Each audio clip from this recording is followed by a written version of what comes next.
The Lift by the Architects Alliance, proudly brought to you by Crown Paints Kenya. If you like it, crown it.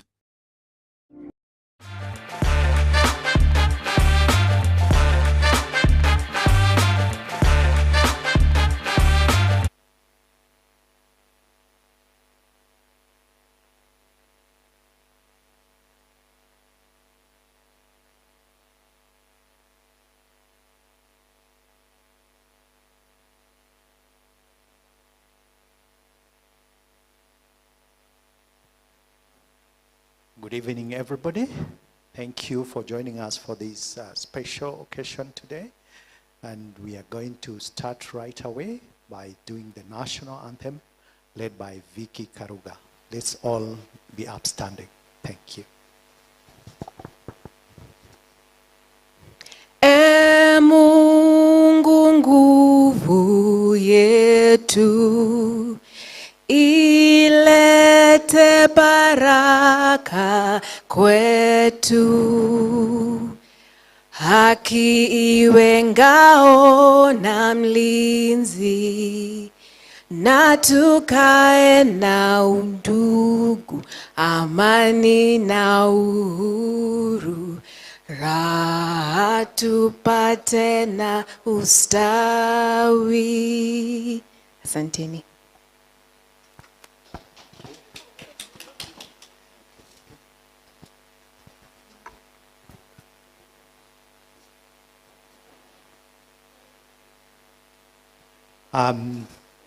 Again, thank you very much for joining us. Our hosts today are Crown Paints. It is my pleasure to invite the CEO to officially welcome us to this venue. Thank you very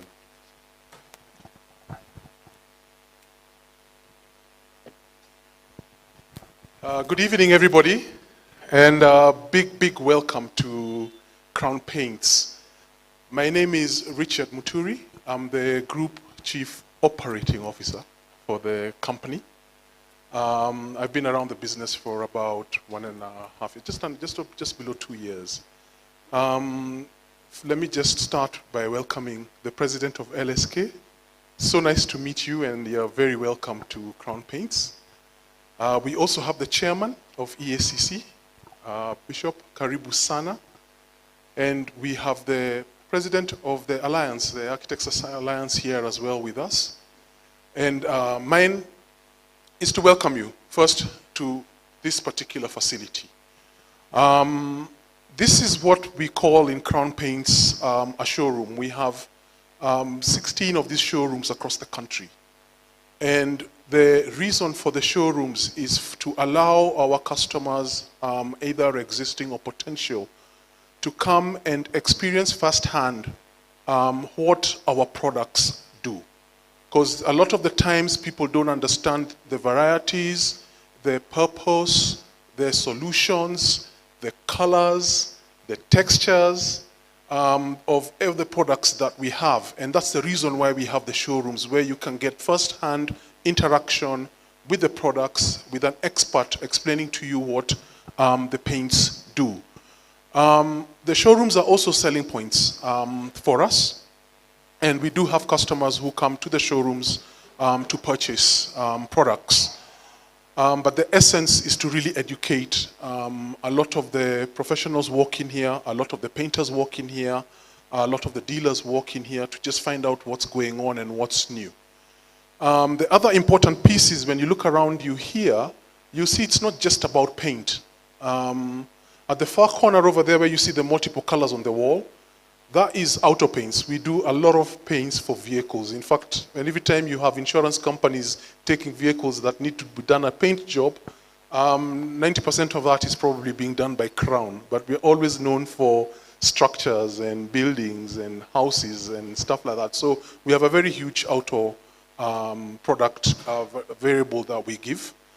Just close to you around here, you will also see marble and quartz for top finishes, interiors, that we also do a lot of.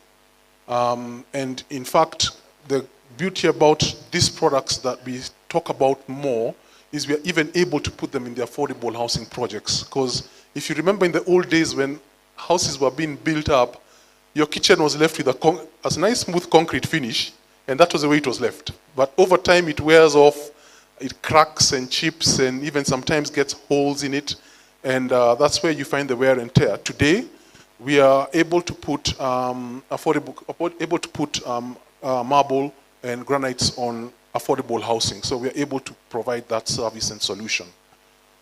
The other thing that we also do, we won't see it very prominently here, is also elevators. We provide elevators for structures, and so we do your interiors, we do your exteriors, we do your elevators, and we are expanding our portfolio as Crown to become a really household name in terms of everything that you want for yourselves. We'll talk more with the teams around that. Coming to the topic of today, I'm not participating in the topic, but it's a huge topic for us. I think we cannot say that we are immune to the corruption and what goes on around it in the country, etc. And for us, it's really how and what we do about it. Point number one, as you know, Crown is a listed company. So we must adhere and conform to the law and common practices and how we behave, our ethics and everything that we do around us. The people that we have in the organization are fully committed to that purpose. Number two, we believe and we know that the moment you go into practices such as what the topic we are discussing here around corruption, your brand gets attached to it. And people will always say, oh, that company X, that company Y, they are the most corrupt company in this country, in this region, and whatever. And that also translates to the products. Because how can you then be trusted in everything that you do? Because if you are perceived not to be within the certain parameters of the law and we're practicing the certain parameters of how we are supposed to behave in a community, it translates back to the product, which means that they're probably not even producing the right way, they're probably taking shortcuts in everything that they're doing, and the rest of it, and that's how it manifests back. And quite honestly, your business does not sustain in the long run in an environment or with a perception like that. So it's part of our values, and you see them around the walls with us here. Integrity is really critical and a core value for Crown Paints to ensure that we adhere and act responsibly with integrity, with our heads held high, and we can easily defend our position if anybody tries to challenge it otherwise. And for us, that's how we are aligned to the topic here today. And I just want to really welcome you guys to Crown. Please feel free to interact. You'll enjoy the session today. You'll enjoy this place today. I hope you'll have a chance to go through the products around with the people. And with those short remarks, I'll pass back to the MC. Thank you so much.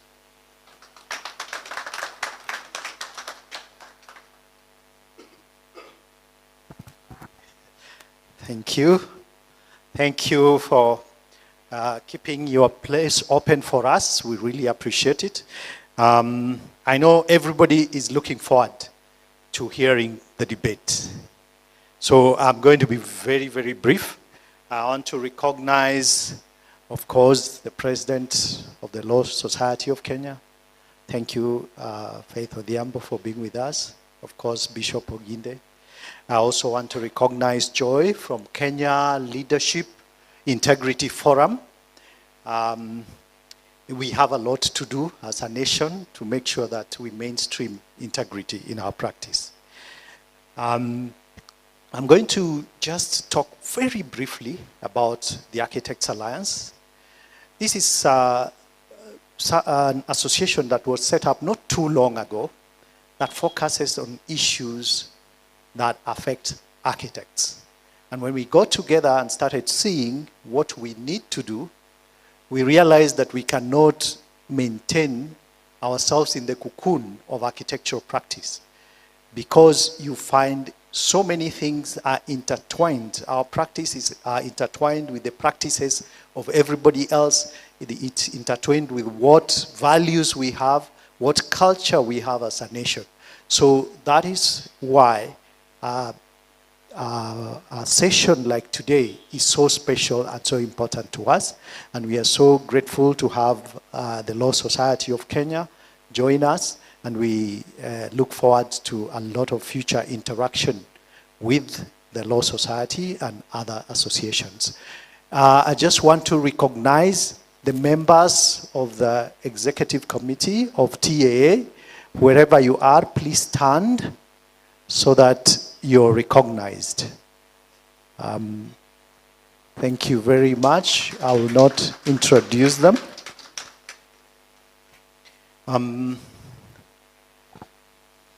We are already fairly, we've gone quite a bit ahead of our time, our planned time, and we have a timekeeper who's very strict, and he's given me only 2 minutes. I think I've finished them, and I want to just invite the president of the Architects Alliance to come forward and start the moderation of the debate. Karibu, Madam President.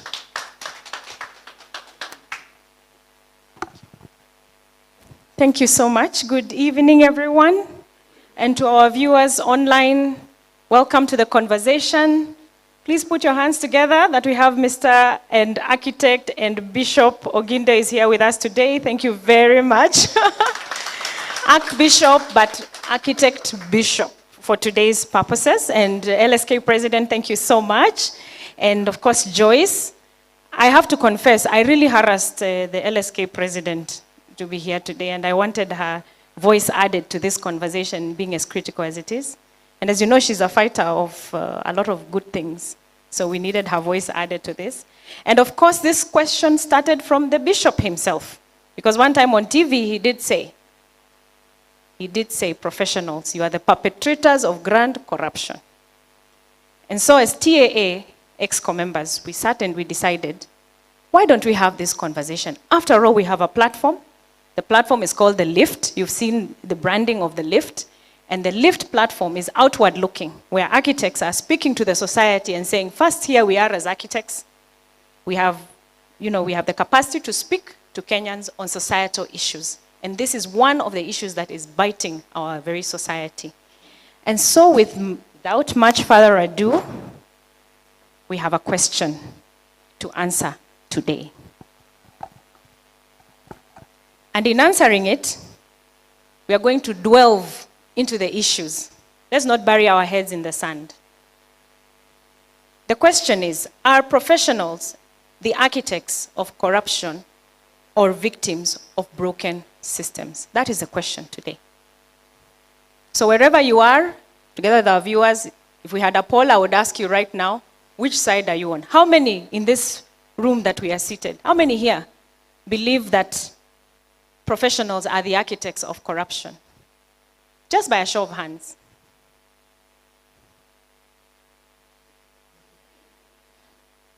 All right. Do I assume that the rest believe that professionals are victims? Again, by a show of hands. Wow. Let's see if that position is going to change. Let us really see if that position is going to change. And now I'll flip the program just a little bit before I call the panelists, because our dear president of LSK has to run. She has a trip to make very early in the morning, so we are very honored to have you at least join us. I will have her come up and make her remarks, and then we shall go into the debate. I'm sure you can hold your horses a little bit more. So please put your hands together for the LSK president, Madam Faith Odhiambo. She needs no introduction. She's a darling of Kenyans. She fights for Kenyans. And we appreciate her for that. Thank you so much. Thank you very much. The Architects Association, Honorable, our Bishop and Architect Oginde, our members and esteemed guests as well, good evening. Bishop, in fact, I said I have to be here even before I leave, so I can tell you, lawyers are not the architects of corruption. I said that one, I'm going to wait to tell you, because my members were sharing with me that newspaper clip and asking me, Faith, why can't you say something? So I've said it. Lawyers, I said that they are not the chief architects. I denounce it. We are not the chief architects. We are just somewhere in the ecosystem of, they find themselves at fault but we are not the chief architects. People focus on lawyers because it's always easy to say, you start with, kill all the lawyers. But without the lawyers, who would fight for you? So you need these lawyers.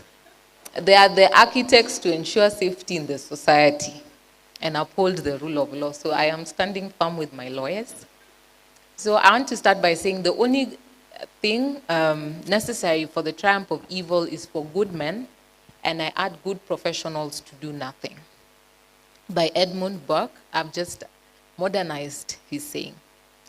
I bring to you warm greetings from the Law Society of Kenya, a society that believes deeply in justice, in ethics, and reminding the country that we lawyers do more than just wear robes and argue about Latin phrases, carrying the Constitution.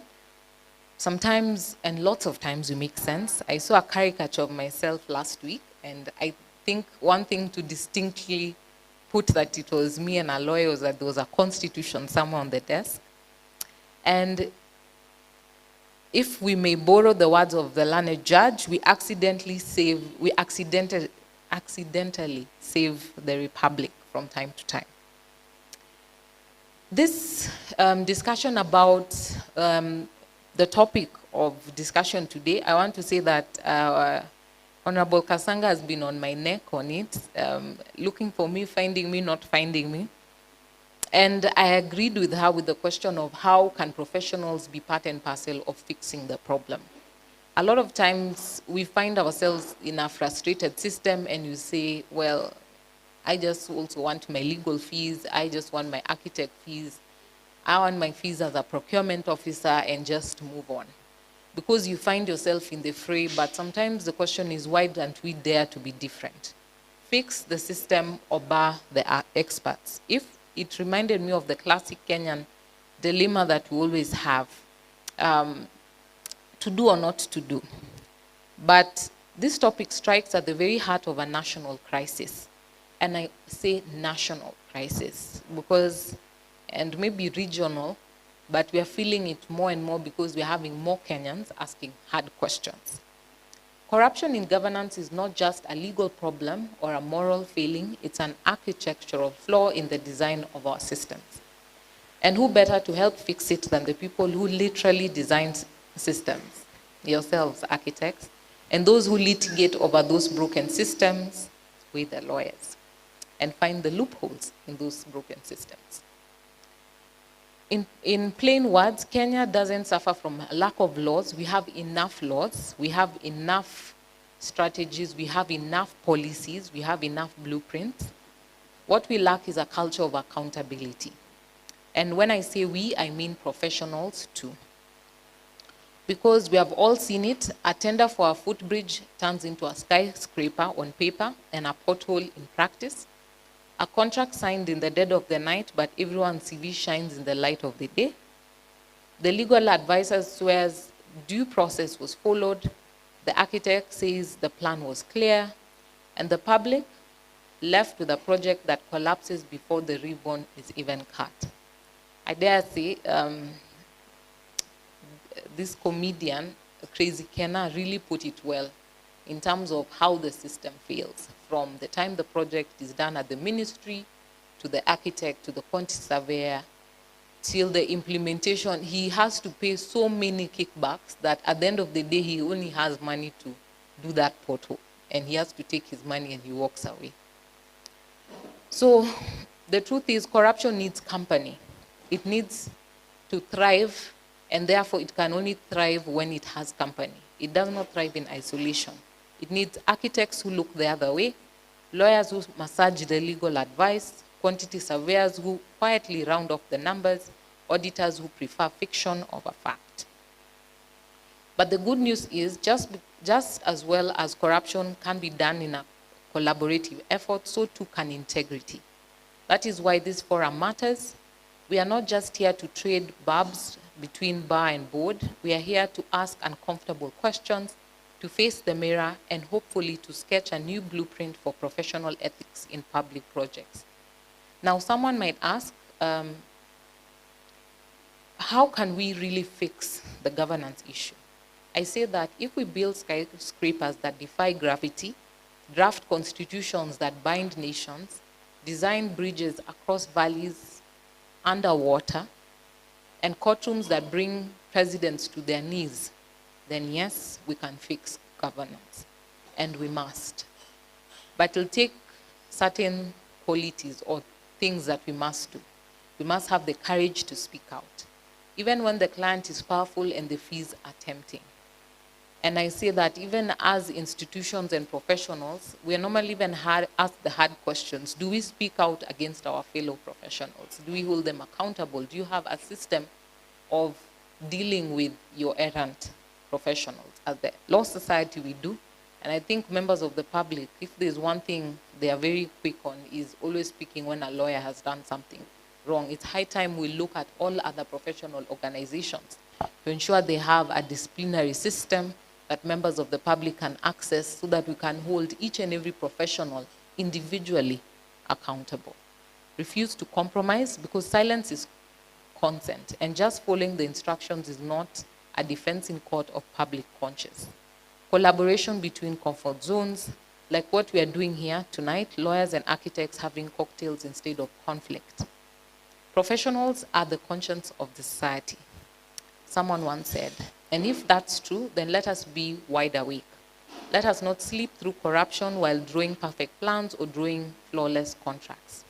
And let me leave you with the little Kenyan wisdom that we have, a law in law that goes that even the sharpest spear must be aimed at someone.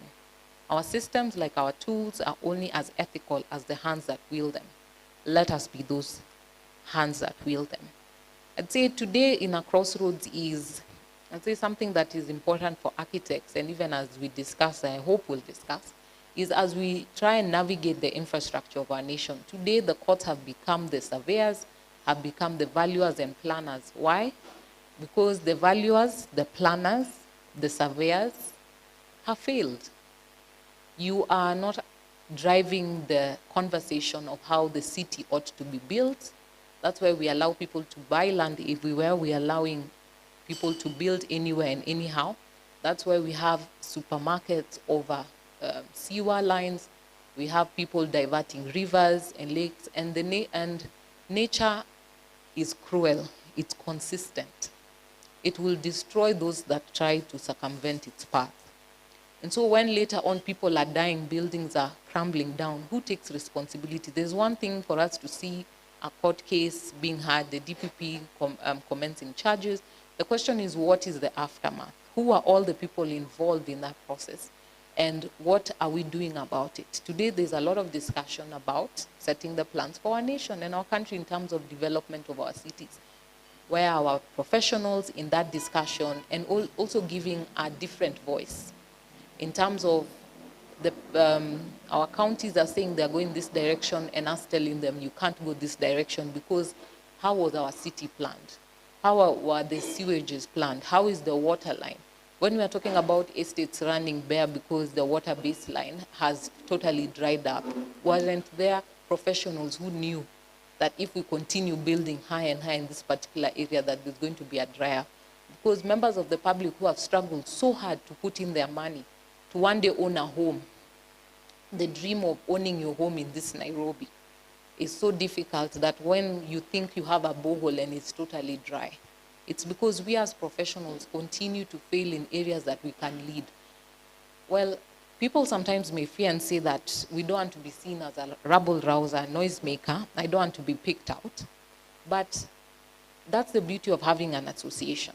The association can put together the voices and come out and say, we are giving this alternative advice. Based on our experience, based on our expertise, we are telling the government that this is the way to do, this is the way to move, this is the way to go. And those are the areas that we need to start coming out strongly. You don't need to be a rabble-rouser. You don't need to stand and hold a microphone somewhere. But your association can be loud in the plans that you set, in giving an alternative voice, and always being there to critique. Because sometimes critique is positive because it enables also, sometimes when governments say they don't have any other option, you to show them there are various other options. So cheers to fixing the systems, and I hope that we will Spare the experts because they will learn to lead with integrity. Thank you.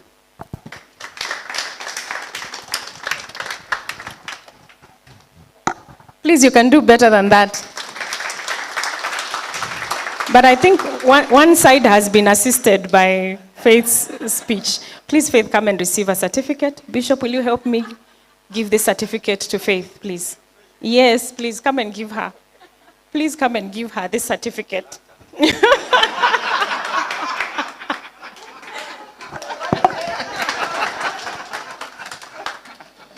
That is something small to remember us by. Faith, we appreciate your time for coming and joining us and for your insights. Thank you so much. All right, asante sana. That's called grand handshake.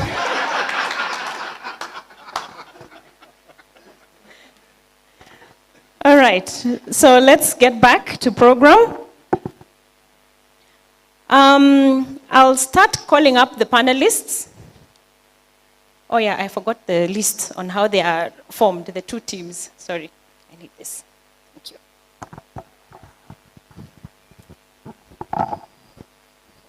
So no pressure to panelists, but our expectations are high. We expect a robust conversation. So to the proponents, the ones who believe that professionals are to blame, their team leader, Architect Victoria Karuga, please come up.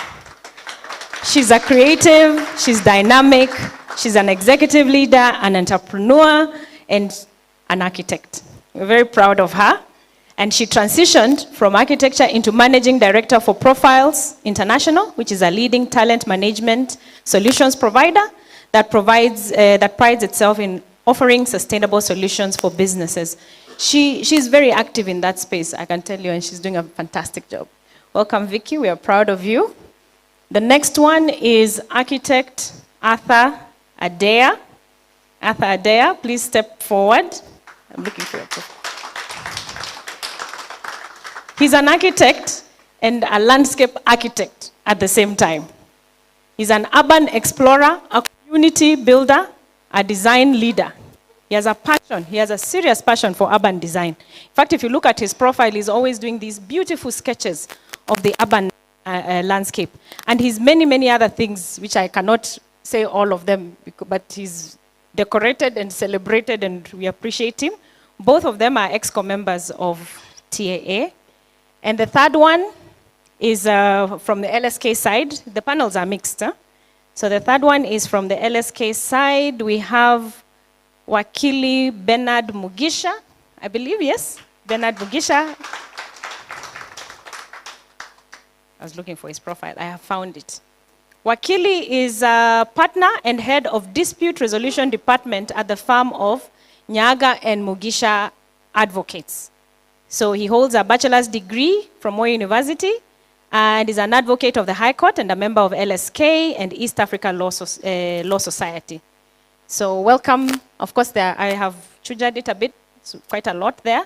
But he's known for his dynamic litigation skills, that one I have to add, which combines energy, strategic insight, and strong case management abilities, which have established him as a leader in the legal practice. Thank you very much for joining us today. So that's the first group. The second group are the ones who believe that professionals are victims. They are celebrating themselves. They are led by architect Mushiri Waititu, who is also a member of EXCO TAA. He's an architect and a developer. He's an architect and developer amongst many other things, and he's the treasurer. He's the treasurer and resource mobilizer at TAA. Then we have Janet Othero. I've saved you as Janet O. Janet Othero, thank you very much. Come up. Janet is a partner at Cavendries, which is WAM Advocates, and she leads the firm's real estate infrastructure and financing for the digital economy practice. Amongst many other things, she has worked with financial institutions, telecoms, digital lenders, regional regulators, development partners, amongst others. Welcome and thank you so much for joining us. And last but not least, my good friend, Eric Kivuva, who is the Nairobi Chapter LSK Chairman. Please, a round of applause. He's an architect, he's an advocate. I almost called you an architect. Where? He's an advocate of the High Court, 13 years standing, partner at McKay Advocates LLP. He's, of course, the current chair, LSK Nairobi branch, very proudly. And he's a climate change justice advocate. So please, another round of applause to these distinguished professionals. They are going to give us an insight into the question that we have here today. And this is how we are going to run the debate. We will start with each of them giving a 1-minute submission, which is like an opening submission, 1 minute each. And when they're done, we'll start with the proponent side, as usual. And they'll come up one by one, giving their, the first proponent gives his views. Then an opposer comes, gives his views, and of course rebuts something from the other side. And we'll continue that way until the 6 of them, they finish. And when they are done, we'll have an open plenary, where we'll give you a chance also to contribute. Unfortunately, I don't think we shall be able to get our online participants to call in. It may be a bit of a challenge, but we will follow. I think our digital people, you follow. If there's any question, you let us know, any question that arises. So, are we ready, panelists? All right, so we start on the proponent side. You give your submissions and you hand over to the other side. Our timekeeper is architect Paul Ocheng. You can see the way he's eyeballing all of you. We've already agreed on how much time each is getting. So please, let's keep time and let's enjoy ourselves. All right, let's get started.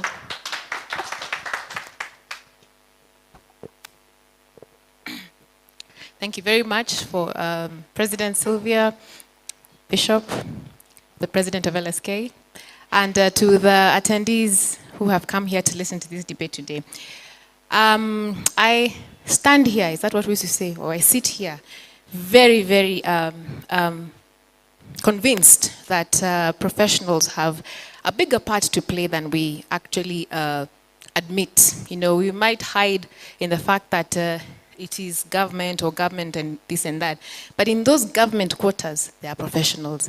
And we are dealing from professional to professional, yeah? So I think that professionals have actually become chief strategists in the world of corruption. I think that corruption is no longer a dark game in the alleys or the streets of Nairobi. It is done in boardrooms after a polished PowerPoint presentation, signed off, stewarded, justified by the same people with credentials such as we. It doesn't happen in a vacuum where when it is being built, people who are doing it don't know where to start and to finish. And I rest my case. Thank you very much. Well done, well done. Good evening, everybody. Good evening. My name is Bernard Mugisha. Just to emphasize or to echo what my fellow panelists have said, I do also believe, and it's my personal opinion, that behind every corruption scheme, behind any, let's say, money laundering scheme, I know the bishop will say there's an advocate behind it, but we say that there is a profession behind every such scheme. And the tragic irony is that the members of the public will always look for solutions from the very professionals who are the architects of corruption. And I actually took my time to look at Transparency International in terms of how Kenya ranks in terms of corruption. And the bishop here, I was actually, let me just equate it and not in a very light way. If corruption was cancer, Kenya will actually be organized as we are in stage 5. It is that bad. So, and I know we have had conferences from here to Timbuktu about corruption. And I dare say that the architect corruption are actually the professionals. I do submit. Well done. Thank you very much. I'll start with a little anecdote.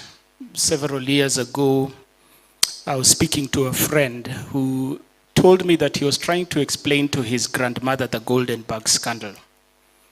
And then he mentioned that, oh, these people stole maybe 9 billion. I know the numbers rose and all that, but at the time he was speaking, he said 9 billion. And his grandmother tried to understand, what is this 9 billion exactly? And he had to try and explain it to her in physical terms, because that was the best way. And because she didn't even know 1,000 shillings, she knew 100 shillings, he tried to describe what it would mean if those were in 100 shilling notes. And there were several pickups that he calculated. And his grandmother looked at him and said, and nobody saw him. And I think it's important for us to think about that, because if that had happened, that would be theft. Corruption is the abuse of power for personal gain. The only people who could have stolen 9 billion without him being seen are also the very same people who are the cleverest amongst us, who are also the professionals. Thank you. Well done.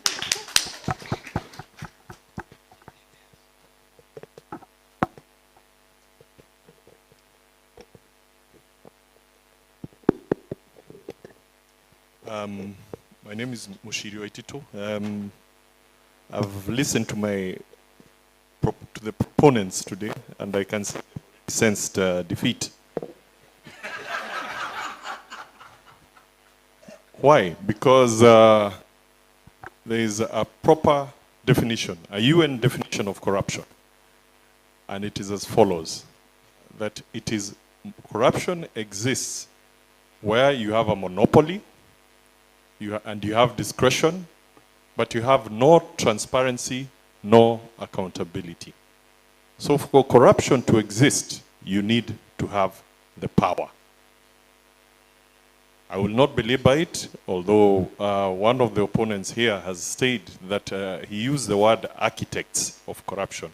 I don't know why he didn't say advocates of corruption. But this is an issue we can take up. So, for corruption to exist, you need first to have the power. The professional is always just a mere agent of the powers that be. He is not the one. It is like my good friend Adea's grandmother, who, when things were stolen from her house, when there was theft in the house, they went, and it was sanctioned by the guy who is in the head of the house, and they start going to complain to the housemaid. It does not work like that. If you're the one in charge, take full responsibility. You cannot go and blame the agent for what has been committed by the boss. Professionals are victims, not perpetrators. Thank you. Thank you. Good evening, everyone. My name is Janet, and we are very happy to be here today evening as lawyers, as advocates, because we believe some conversations are best had within multidisciplinary platforms as opposed to siloed. We do introspect as advocates. We would like to know what other professions are feeling or are discussing on the same issues. And we're here to discuss corruption not only in the fiscal sense, but also corruption as an erosion of values, of the rule of law, of principles that govern us. And professionals are here to serve society. And it's more serious for us advocates because we do take an oath to serve society. So I'm hoping that we'll have a very impactful conversation. From the panelists, you can see we are all bespectacled. That means it's going to be very intelligent, enlightening, and some index 011, index 01 kind of conversation. So I'm hoping after the talking, there will be action and not just talking. So welcome, everyone. Thank you very much. My name is Eric Kivuva, and I have listened to the proponents. and I want to borrow very heavily from the Kamba people of East Africa. There's a story that is told of Kakasungura and the hyena. They were walking in a field that had some ripe mangoes. And so Kakasungura tried to jump and pluck a mango. When he noticed that he did not have the height, he looked at the hyena and told him, I think these mangoes are not ripe. And so when I hear anyone blame the professionals, I see Kakasungura, who lacks the height, and says the mangoes are not ripe. But I think more importantly, and this is a caution to us as a nation, let's kill all the lawyers was a satirical statement. It was not literal. I have seen media reports in recent times. It looks like we want to kill all the lawyers. You are very wrong, because you need all the lawyers. Actually, the context of the statement was when they wanted to advocate for lawlessness. That is when it was said, let us kill all the lawyers. But in closing, I think I want to quote the good Bishop Oginde, who once said that we must every so often stop and say that sometimes I could be wrong.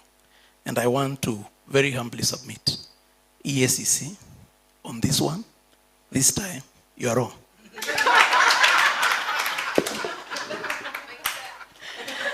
All right, thank you very much for those opening submissions.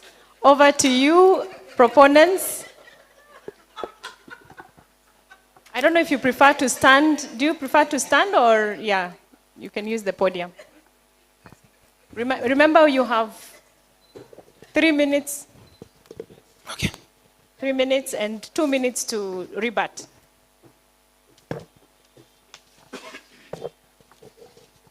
Just hold 1 second.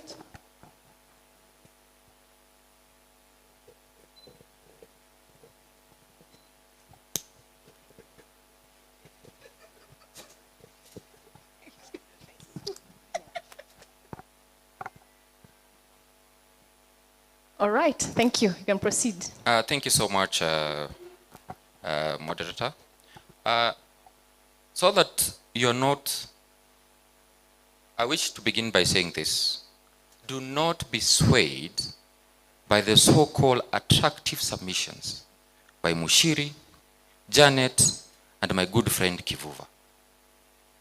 By the end of this debate tonight, there'll be only one conclusion, that actually professionals are the architects of corruption. And I will begin by giving very few submissions within 3 minutes. And I'll begin by saying this. When you look at the profession, first of all, let me begin by saying this. Thomas Sankara once said that, this is what Thomas Sankara, he once said, that he who feeds you controls you.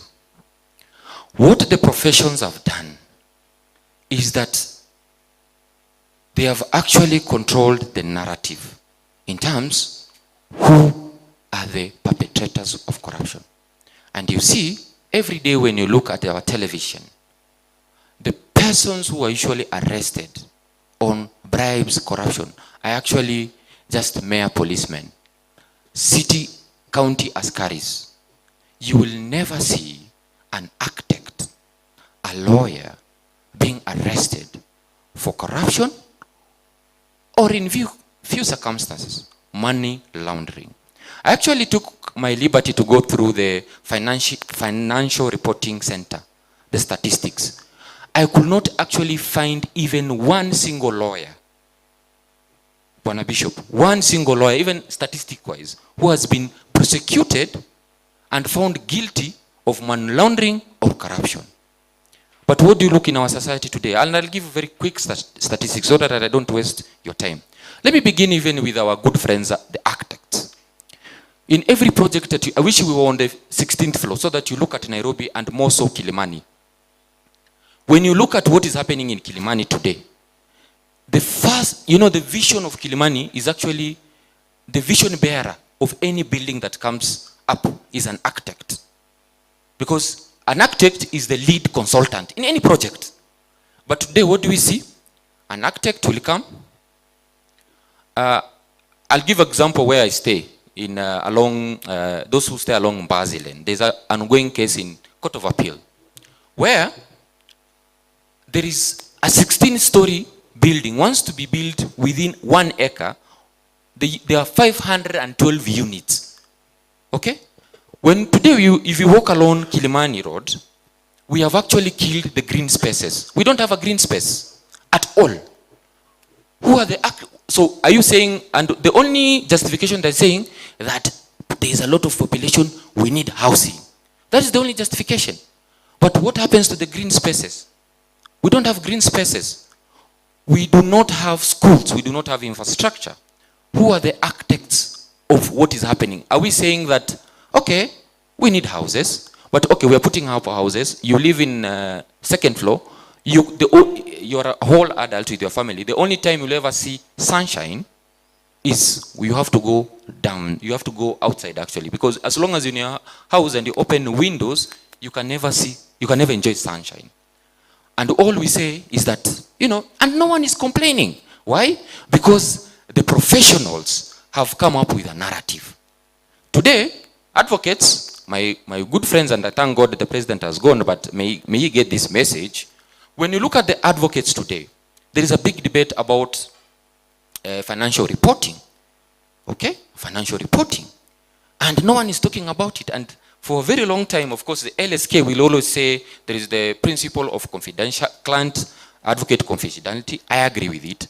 So, and today, one of the biggest debate is LSK will always say that an advocate, even if they were involved in money laundering, they were involved without unknowingly. You see, that is the defense. So even when EACC officials visit an advocate, the first thing the advocate will say, is that so? I didn't know. And of course, they will invoke, I cannot disclose because I'm protected by law. But I can tell you, every acquisition of property in this town, an advocate, knowingly or unknowingly, will know whether the purchase amount is as a proceeds of corruption or not. That's a fact. Okay? So we may today even we look at even the profession, the architect profession, you'll find that an architect being the lead consultant, so my time is over. The architect being the lead consultant will get a civil engineer, will get a QS, the service engineers who are friendly, so that they're able to manipulate the entire project by varying, let's say, the contract amount. Because by the end of the day, anyway, the architects are the lead consultant. I so submit, and I believe my colleagues will add more on what I've just said.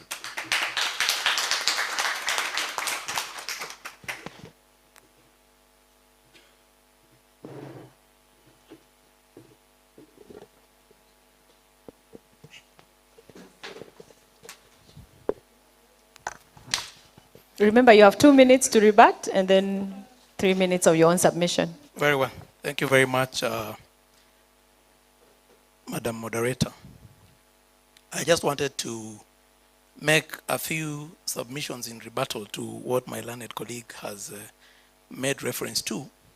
And I'll start by establishing a fundamental truth that advocates and architects and most professionals act on instructions and the trust of their clients. I dare submit that if there is a problem with the current design that we see, it means that the society which forms our clients has possibly given the wrong instructions. But more importantly, I think I want to say that I have listened to my learned colleague, and of course it saddens me that he is not aware that LSK has a self-regulating mechanism. It is the reason the matter that was in court around money laundering was done away with. And he even goes ahead to say that there are no statistics of an advocate who's been charged with corruption, that is grand corruption or money laundering. The reason there are no statistics, it is because we have a self-regulating mechanism and lawyers are not participating in this. I just want to add that our training as advocates, in fact, we are not trained to know the law. We are trained to find the law. What I also know is that our training never imparted in us any prophetic abilities or investigation capability, especially on matters source of funds. We are only lawyers. I am sorry. We wish we could do more, but our training is limited. I just want to also speak some more on the issue of self-regulation, especially around LSK. And I must say that LSK is possibly one of the few professional bodies that has done so much, especially to get rid of errant members. So much so that I dare say that LSK has even shot to death most of its errant members. By this I mean, we have, since we were established in the year 1948, that is in the last 77 years, we've struck off the bar about 96 members of the profession. That basically means, in the 77 years we've been in existence, for every year, we are shooting down a member. Because the moment you take away the practicing certificate for a member, you're basically cutting their livelihoods. You are shooting them dead. That is just how serious we are about regulating the profession and ensuring that our members remain on the narrow path to heaven. I must also say that as at today, we have up to 24 advocates suspended. And so, as LSK, we have done so much to ensure that our members are not in any way involved in corruption. Lawyers are a victim of a system. And I say this because by the time money leaves an account in Dubai and gets to an advocate's account, there are so many people in between, including banks that are regulated by the CBK. They have reporting responsibilities to CBK. And so you ask yourself, these are the trained experts, the people who would flag an account and say, this account has been inactive for the last 5 years. If 350 million checks into this account, it must raise suspicion and it should be flagged at that point. Why is a professional who is acting on the trust and confidence of a client being punished for executing client instructions? What about the responsible people? It is a broken system, and lawyers and other professionals actually need protection from this broken system. And by the close of this debate today, we will be even proposing solutions so that we never again have a conversation that seems to target the wrong people. Thank you. Well done. All right, proponents. Was that it? You're done? Thank you very much. So I stand here very convinced as well that you are wrong. And I actually want to start with your last point about the what did you call them, rules, regulations, and all these things that have been put forward so that we have a self-regulating mechanism. Do you know the question someone comes to you, asks, and why they pick you as a lawyer or as an architect? We have this problem with CBK. You know, pesa yezi ingia kama hii na hii haijafanywa. And what do you say? Hiyo tu, wacha nikuonyeshe ile loophole liko. You do not act as a steward or a custodian of the process because you are. You act as what? An advisor. You're there as who? You're there as an advisor, but now what are you doing? Facilitating the very corruption that we don't want to see. How many times do people come to us as architects and they say the plot ratio for this is this and the building coverage is this? And we're like, let me show you what we'll do. We'll build mezzanine 1, they don't consider that as a floor. We'll build mezzanine 2, they don't consider that as a floor. Then we'll add 4 floors. Why? Because we don't put a lift. Isn't that true? And I know that when I stand here, I am also implicating myself. But I've seen these things. And that's why, with my few or many years in this earth, I can confidently say that we as professionals are not being true and honest to ourselves. We are painting ourselves with a silver edge. You know, it's called the cloud with a silver lining. At yes, we're very bad, but there are powers. The rain comes down so hard on us that we can barely see that this transaction was illegal. We are righteous cowards. That's what we are. We are righteous cowards, including myself, by the way. I know when I stood here, I was first and foremost talking about myself. So let me now go to my points, now that I think I have made a few comments. The first thing is, someone told me in Kenya, we have 3 languages. The first is English, the second is Kiswahili, the third is silence. We keep silent. Something happens, we keep silent. We protect ourselves because we do not want to be unequaled. Yeah? So we fear losing jobs. I fear damaging the reputation of our president here. I feel allegiance to my fellow professionals. I remember one time there was a newspaper cutting about a doctor whose son had gotten hurt in the arms of another doctor. And the profession of doctors could not suspend that doctor. Why? Because we protect because today it is me, tomorrow. So why do you want to leave the error there? It's the same thing that we keep perpetrating. And with that, what happens? We keep more silent. In fact, we develop layers and slang for what? Silence. Look about all the things we hear, corruption, KEMSA, Kwani, who was there? Wasn't it not accountants? Lawyers. Who was there? Who saw nothing? The 9 billion. Was it the public who have never gone to school? It was who? Professionals. Who was there when buildings collapse? Wasn't it architects? Yeah? Who, when you refuse to speak, in the very essence, when you refuse to act, you have already acted. When you don't make a decision, you have already made a decision. And that's the truth. My second point, and this one is really to the associations, and I think that's a very big reason why the Architects Alliance, and I'm not like it's called trumpeting our horn, was formed is because our associations are very quiet. 24 suspensions only? Only? I mean, you guys are not like shocked by that statistic. 20, how many lawyers do you know? Me, I know like about 100 and something. Me, myself, and I. Now if I multiply all the others, how many lawyers are in this town? How many lawyers do you know who have done something? 24 suspensions. I rest my case. I rest my case.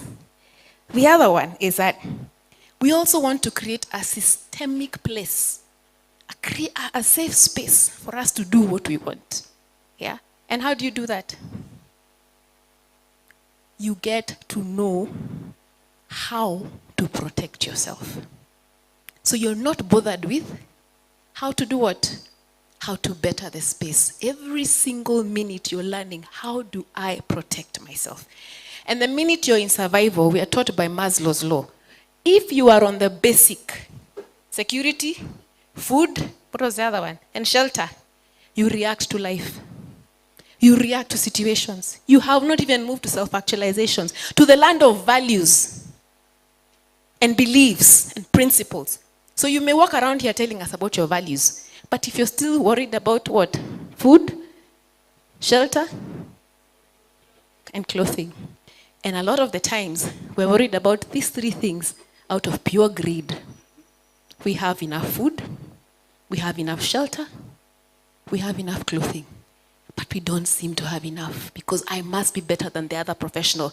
And that is why instead of me picking a lawyer to come and help me with my case, I feel like the lawyer will come and cooler my fees. So me as the architect, I become the lawyer, the advocate, the quantity surveyor, the who. I'm like 16 professionals in one, because we don't want to divide that cake. And even if I call the lawyer, I'll give him 0.0001% of what I was paid. I submit.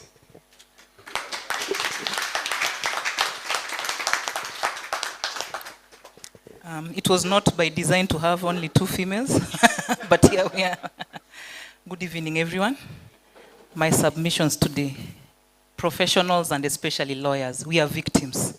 And to borrow the words of Mugisha, we are not only in stage 5, we are in HDU, we are in ICU, and we are in critical care units. We are proper victims who need help.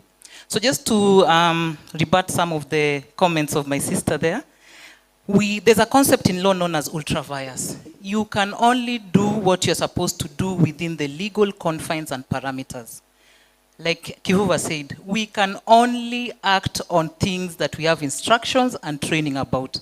It's not our work to gatekeep source of funds. It's not our work to query source of funds. It's not our work to alert banks to query. They have systems in place. And then in addition to that, we are only facilitating part of the ecosystem. So if the ecosystem is rotten from the top, you best believe through to the bottom, the ecosystem will be rotten. We are only playing our role in addition to everybody else in the ecosystem. So in the words of a magistrate yesterday who made the unfortunate but very realistic comments of telling an activist, take care of yourself because this country and this government will not take care of you. As lawyers, we are taking care of our clients primarily, and the government and society will take care of everybody else. So finally, we are not cowards. The reason we are not cowards is because whistleblowing, as it is a very dangerous sport in this country. There's a whistleblowing bill pending in Parliament, has been pending, that's supposed to cushion and offer protection to whistleblowers. But until that is done, who is willing to take a chance to be the brave one that speaks when there's no safeguard? So until the day there are enough parameters and policies to protect us as whistleblowers, we are happy to live another day as cowards.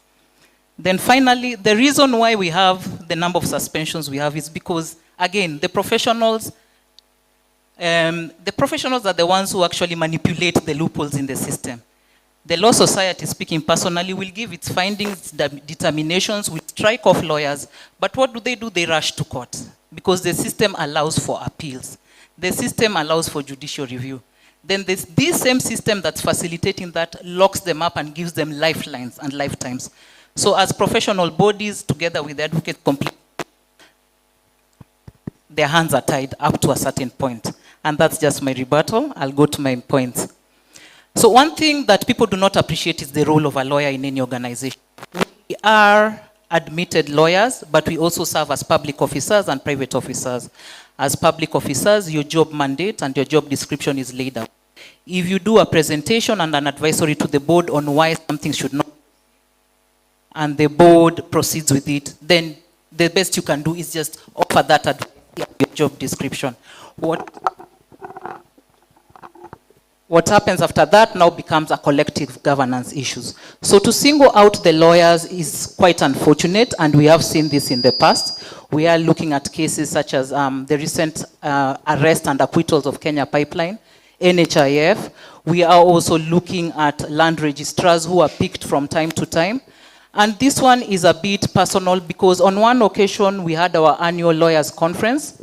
I'm sorry, Bishop, to bring this up, but ethics officers picked up this lady in front of her children in a hotel room instead of waiting for her at the lobby, did not ask her to present herself at any nearest police station, drove with her from Diani to Mombasa in the company of operatives of a different sex as the only female in the motor vehicle. Lawyers had to give chase from Diani to Mombasa, and that's when they released her and told her to report on Monday to Nairobi. A simple phone call would have sufficed. So you're looking at processes that are flawed from the start that enable such practices to thrive, And when the matter proceeded in court for 4 years, she was out of work, as most public officers are supposed to be, out of work, and the matter gets acquitted. Why? Because there's not enough evidence or the investigation process was not thorough. So again, that loophole in the system, that loophole in the procedures enables us or paints us as victims, which is rightly so, because had you approached these victims in a collaborative manner, in a whistleblowing manner, then these matters would be put to rest early. Then finally, we are looking at digitization and automation of services. The theory has always been, if we embrace technology, if we leverage on technology, then we'll cut out corruption. We have. Lands Office is digitized, immigration is digitized, NTSA is digitized, everywhere, e-government service is digitized. But what happens when you log on? Everything gets stuck. Then you have to make a phone call. Then you have to pay. Then you have to queue, then you have to make other payments. Again, the system is flawed to make us victims because our clients, when they come to us to unlock these issues, we are forced to be part of the ecosystem where things must move, the economy must move, and we have to do this. We have to help our clients in any way. And with that, I think I will stop my submissions. Thank you. Moderator, maybe you could help me by rereading the question. I'm a little worried that my worthy opponents here might have misunderstood the question. So I think it's very important that I get it.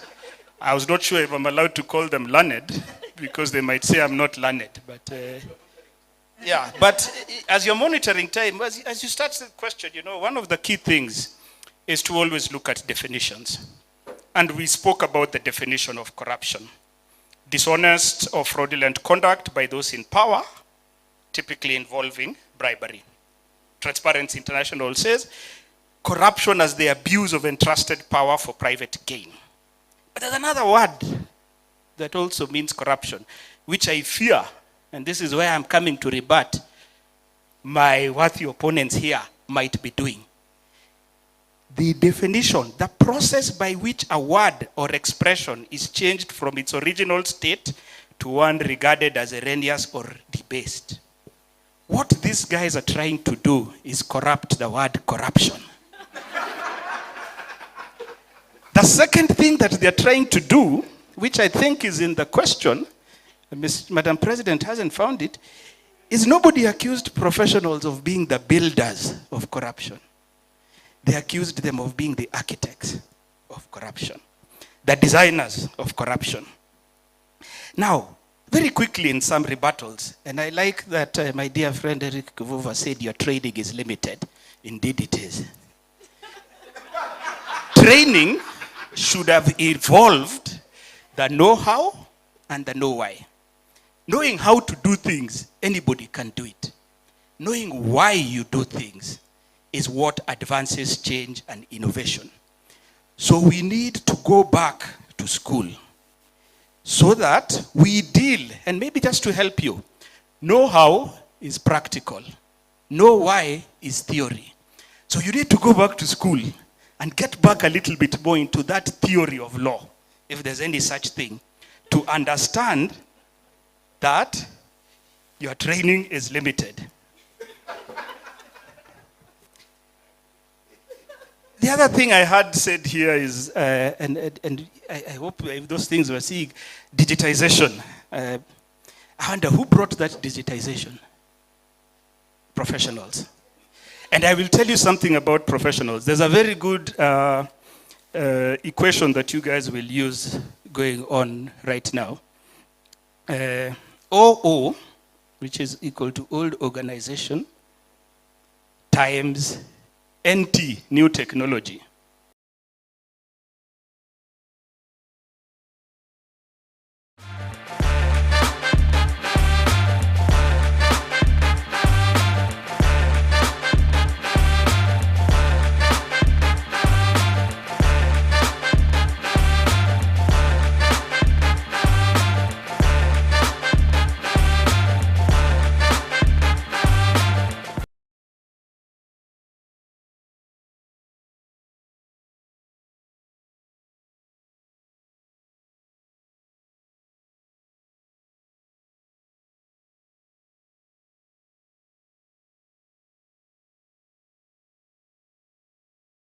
use it because it's important. This is especially grand corruption. The only reason we're having this discussion is because this corruption has reached a point where it's systemic. How does it work? One of the biggest things is tender manipulation. Very little goes on here without procurement, without tender. Who writes those tenders? Who designs those tenders? Who designs the loopholes? Who are the architects of those tenders? Professionals. The professionals include lawyers, they include architects, they include engineers, they include accountants. And what do? They ingrate the very loopholes that they will use to get out of the system. I want to look at the fact that we are regulated professionals. And what we seem to do most in the design of these systems that we have is to regulate ourselves and say, hey, look, we are regulated, we are ethical, we are working well. But what do we end up doing? We end up failing to regulate society. The only reason as a professional, and I would walk around saying I'm a professional, especially a regulated professional, is because I have a responsibility for public health and public safety. I am a public custodian. I cannot come back and say that I am a victim of that same public that I am supposed to be defining. And so I have designed a system, I have designed associations, I have designed this very society that is corrupt to protect ourselves from corruption, and thus say that in all this, I don't know how many architects have been found for grand corruption, but 24 lawyers, and I don't know how many accountants have been found. So what I want to say is we are very, very, very good architects of corruption. So good that we are not caught by the same corruption. Thank you.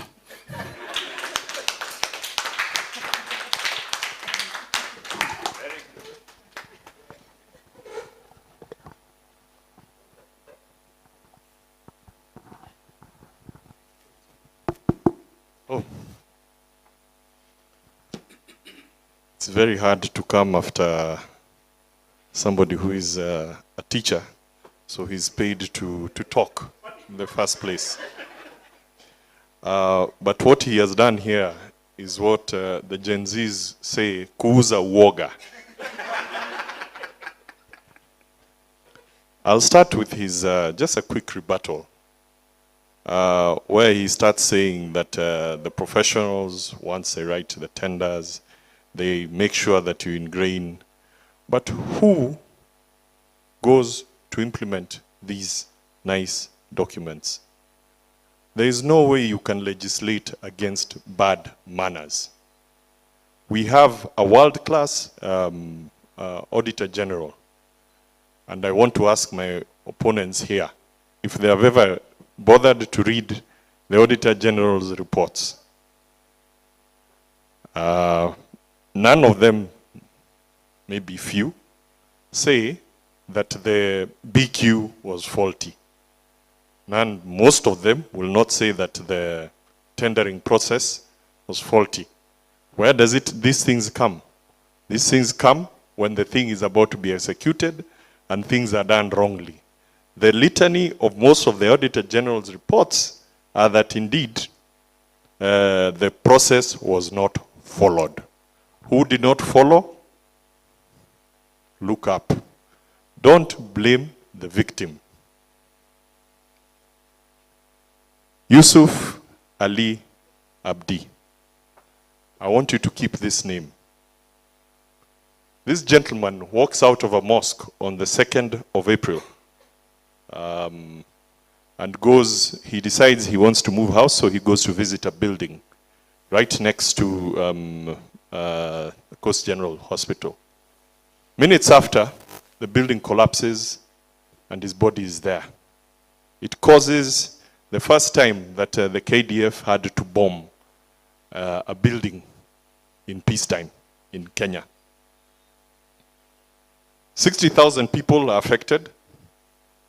124 patients in the Coast General Hospital, 9 of whom were in ICU, are relocated. In 2020, the NCA published a report on collapsing buildings. And I want you to note this date, 1990. Before 1990, only one building had been listed as a collapsing buildings. A lot, I'm seeing my Professor Juma here, he'll tell you that that's around the time when the architecture department was disbanded. Architecture and engineering department at the city county was disbanded. There are over 12 active regulatory bodies which check on buildings. The NCA, PLUPA, the Public Health Act, the different acts, Environment, MCA, there's a building code, there's an engineering act, there's a Architects and QS's Act, OSHA, so many. There are 12. These guys made Kamata Kamata become a very, by the time the public was hearing about Kamata Kamata, all architects here knew about Friday. Because what happens on Friday, building inspectors will descend on your building and carry you off knowing that you'll have to pay a bribe. So who is the victim here? On 11th of April, mark the dates. 2nd, this man enters the building. On 9th, it is bombed. On the 11th, the governor comes, the governor Mombasa comes and makes a public declaration that he has suspended 2 officials from the county and he has stopped the contractor from 10 different active sites. He also states something which could have missed, that the architect for that project was also working in the county of Mombasa.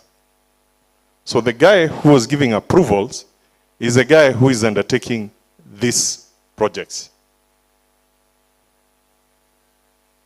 So he is a judge, he is a police, and he is the accused. A friend of the co-developer, speaking for a friend, comes and says that they lost money and blah, blah, blah. Who is the victim? Now this guy, when you went checking, that particular person in the county has 200 active sites within Mombasa. I want you to put that number. Now, one of the biggest offices, it's arguable, but one of the biggest offices, architectural concerns in the country, all of them will tell you that in a very, very busy year, they probably did maybe up to 30 projects. There is no way somebody who is a sole practitioner will be able to run 200 projects. They have never been taken before a court of law. They have never been taken before the regulator.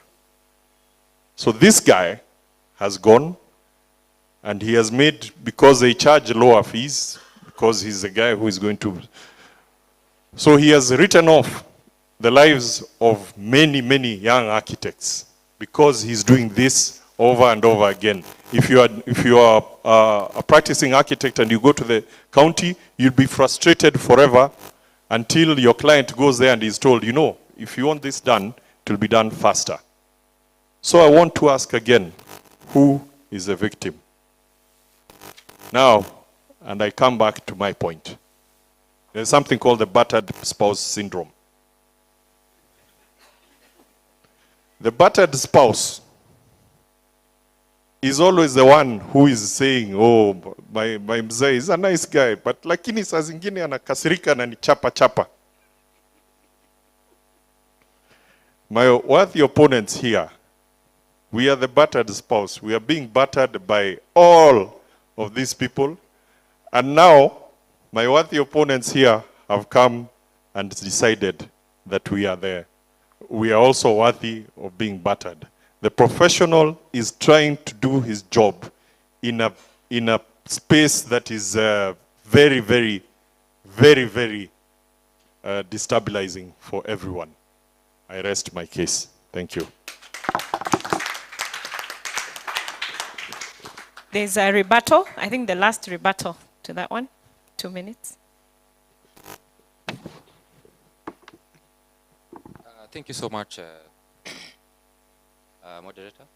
A quick rebuttal to my learned colleague. There is at least one thing that we all agree on, including our opponents here. One thing they agree on is that there is corruption. But one thing, what we are saying is that corruption, the main perpetrators of corruption are professionals. And we are very clear about that. But what these guys are not telling us, who, if not the professional, who are the perpetrators? They are not telling us. They are telling us that we are just professionals. Our work is just to take instructions. And then we hide our hands in the sun, in the sand, and that is it. The fact remains that tonight, even as we conclude this debate, our opponents have just been telling us stories. I've had my very good friend Mushiri giving us very long stories about building collapsing, about Kamata. But let me ask you, it's now been how many years? Over almost 5 years. I've never seen one developer who has moved to court to seek for damages where persons came to the site and pulled down the building because they were doing the right thing, yet the building went down. Why? Because before any building is put up, there is a developer who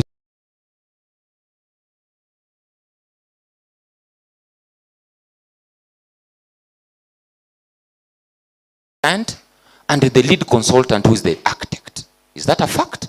That's a fact. And then, before the building again goes up, there are what we call the planning ordinances. And in those planning ordinances, every county, there are those planning ordinances which the architects, the civil engineers, the service engineers, they must all seek approvals from the relevant government institutions, NEMA, NCA. He has named all of them. And I can tell you, I dare say that through corruption, that most of these buildings today, if you actually walk in those buildings today, you will see there is NCA has marked an X. But the building is building up, mchana na usiku, going up. Why? Because of corruption.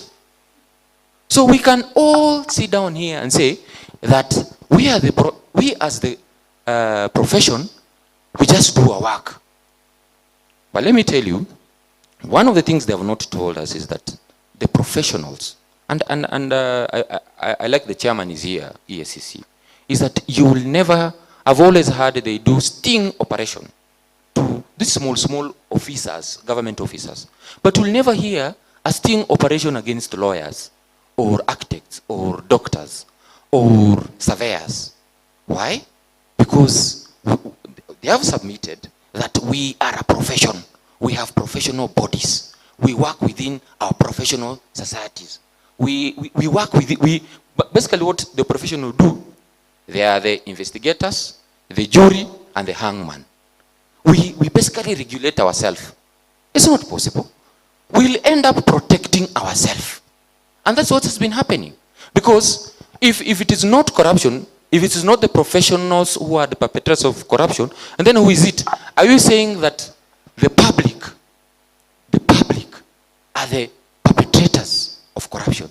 And I like my good friend here, Kivuva, said that when the money is coming from Dubai, you know, he knows where the money comes from.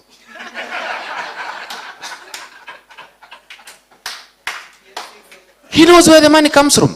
Because every lawyer in every transaction, I dare say, lawyers are not foolish people.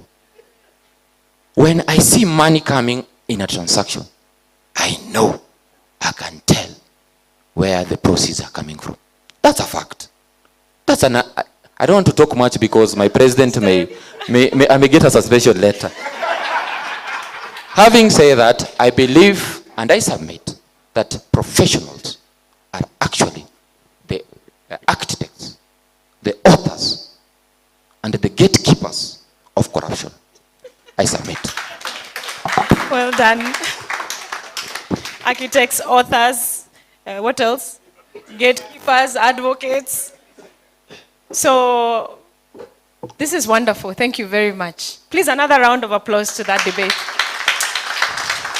I think it's important that we just qualify here that the comments that have been shared here today and raised here today are not personal comments, but they are for purposes of us having this conversation. And hopefully at the end of this, the bishop is here to help us craft a direction on how can we save our society and move ahead.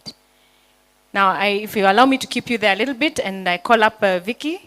Yes, Architect Vicky, come. Let's have a short plenary. If there is anyone with any comments on the floor, we can take your comments as well. We are looking for solutions to this before we move to the next session where we will hear from... President, sorry, we forgot to ask any of them that want to cross the floor to this side. Let's hear from the plenary and then we'll ask them. Thank you very much. I'm going to ask for a mic to be passed around. For anyone who has any comments, please keep them brief. We have a timekeeper. On the debate that you've had today, what are your thoughts, opinions? Or have we stupefied? Yes, there's Vincent, Architect Vincent, watching at the back there. Thank you very much, debatants, for a very lovely and engaging debate. Just a comment for reflection. Of course, the challenge is that the fact that we are here, we acknowledge that there is the challenges with the system. It means there's corruption, it's real, we see it in our projects and in how we operate. But I think the bigger challenge then becomes that it has to be personal now. And everybody in his own heart then must make some determining decisions. Exactly how will you deal with the situation as you find it. And I want to posit that the real issue is that we are being called to develop even higher moral courage. That we can stand firm on what we believe, despite the dynamics of the system, despite of the failure of the processes, and we can stand firm even in the face of near starvation as we turn down briefs and turn down instructions, because we believe in our duty to the larger society. As architects, we say the buildings you build don't belong to the client, therefore the eventual occupants. So you have to have a much larger duty beyond the requirements of your client. So I posit that there's work to do with the professionals individually, but equally as we try to reform. But reform is a long way. Reform, the face of reform is the individual. Thank you. Thank you very much. I think we can give him a hand. Next person, please. Yes, there's a lady at the back. Good evening, everyone. My name is Cynthia Kandia. I'm an advocate. After listening to my learned colleague's submissions, in fact, I've realized from Mr. Mushiri's story, because I like stories after all, I've realized that the only victim here was Yusuf Abdallah. Yusuf was the victim of that story. Crossover. And it shed light into the fact that our society and the people and the public and the people who are not professionals are the actual victims of corruption. So I think maybe, Madam Moderator, the topic now we should be getting into who are the real victims of the corruption that is systematic in this country. Thank you. Thank you very much. Who are the real victims? I like that question. Who are the real victims of corruption? And I think it goes right back to what Vincent is saying when he says that when you carry out your professional work, are you aware, whether you're an architect or a lawyer, that there's a bigger picture? There are more people who are being impacted by the decisions that you're making. I'll take another 2 or 3 comments. Yes? Is that your hand? Or? Yes. There's a lady at the back. Hi, everyone. Hi. Okay. So I am Yvonne Kavide. Mine is a student perspective. That means we are here to learn about how the system works from the people who are already in the industry, how it is being perceived by the people in the industry, and I think it's important to recognize that we are, if the issue is the professionals, we then come in with, because we are not bound by anything as per now, we then change that. If it's the system, we are then going to change that. I will say I walked in thinking one thing. Today it has been swayed to the other side, but I thank every speaker for She said this side. to the other side. She didn't want to say, but her hands moved like this. But I thank every speaker. It's very important for the students to understand what we are walking into. Thank you very much. And I didn't catch your name? Yvonne Kavide. Yvonne. And Yvonne raises, I think, a very, very important point. She came here without you on one side, and then, I'm not going to say which side you may sit, but we were talking about it before he jumped to the other side with Kivuva here, and saying that the young people have an awareness gap, because there's one thing you see, and so you follow in that. And so what are we doing about that awareness gap? Before it used to be that you had to do apprenticeship and so. Now it's no longer the case. So I think that's another thing I would like to posit. What are we doing about that awareness gap? Because even ethics is a skill. You learn it by those around you. You learn it by being taught, being punished. Just the same way as you learn mathematics. I'll take another comment. One last comment. Gentlemen in the room, I know we were not presented here, but we are, yes. My name is Juma, architect. First, I want to appreciate the panelists. That was very, very inspiring. And I think we've had these discussions with my professional colleagues about looking at ourselves outwardly, and more crossbreeding more than inbreeding, so that we are not necessarily looking at ourselves, self-critiquing, and believing that we are the best and we cannot be wrong. So I like the approach, and I hope that we can have more of this. And for the students and those in the room and those online, it's really a very big moral question for those of us who are in both spaces of practice and training. And we have encountered very many young minds who tell us, Mwalim, the only thing you shouldn't do is to fail me. Leave the rest to me. Why? Because they know which society they are moving into. We have overglorified mediocrity, and so much so that mediocrity pays more than professionalism.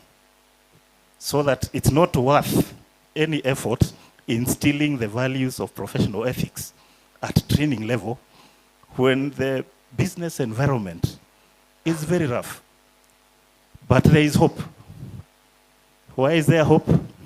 Because we, those of us, and chairman here, a friend of mine with Kigondu and the others, who have had occasion to just travel outside our borders.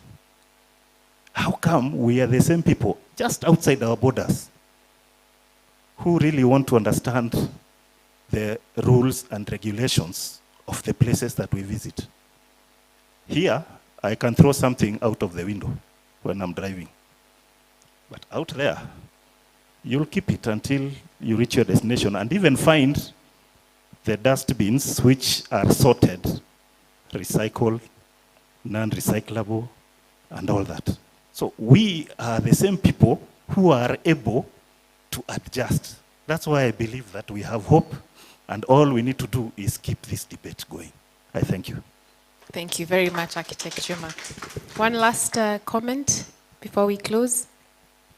Anyone at the back? Representative of the back benchers?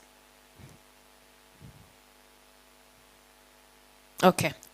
And I think with those few remarks, I also had My colleague here, Kibu, was saying, yes, yes. So I believe he has also crossed over. Have you? Very passionate. We. I'm a professional. Let me hand this back to our moderator, Architect Sylvia. Thank you very much. Thank you so much. A round of applause for Vicky. And thank you everyone for your comments and your insights. Now before we go to the next session, please allow us to appreciate these panelists with something small, something to remember us by. So Bishop, again, I'll bother you to stretch your legs and come up here so that we can give these guys something small. Advocate Kivuva.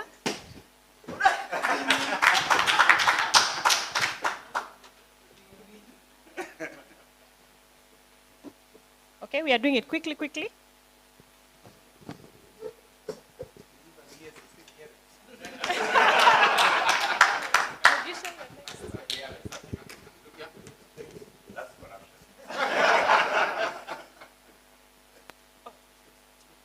Thank you.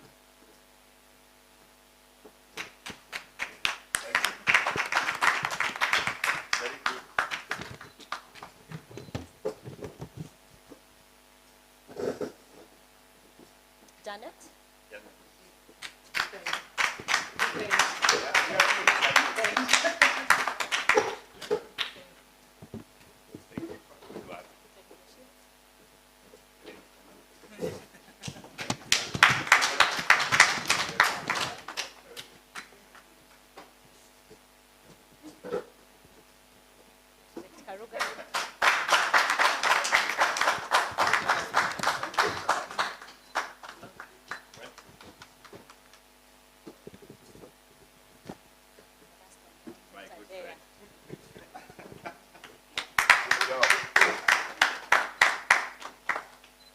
Excellent. Can we have a group picture, please? A quick group picture. Bishop, you have to take with them. Yes, you have to take a picture with them. Can the bishop be in between the two groups? Please, you stand here. So that, stand here in the middle. Stand here, Bishop, here in the middle. So I don't know what everyone feels. Are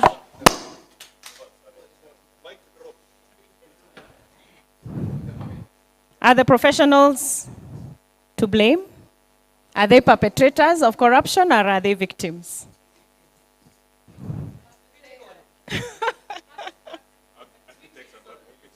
Architects and advocates. Thank you very much. All right.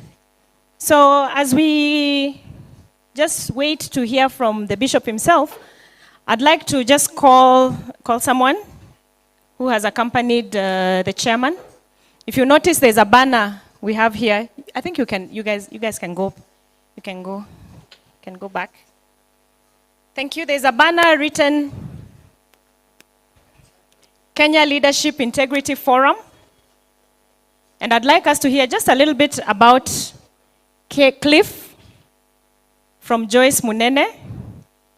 She works with ESCC and she'll tell you what exactly she does for ESCC, but she's an advocate, very distinguished in her space in what she does. And she's the Kenya representative for Cliff. So welcome, Joyce. You can just give us a quick brief. Thank you very much, President of the Architects Alliance.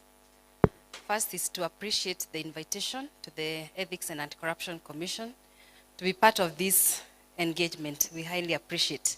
It's timely and quite interesting to hear the views of different people. So as you've heard, my name is Joyce Munene, working with the Ethics and Anti-Corruption Commission. I head the partnership arm of ESCC, a forum we call the Kenya Leadership Integrity Forum, where we bring together stakeholders for a unified approach in the fight against corruption. So the forum, maybe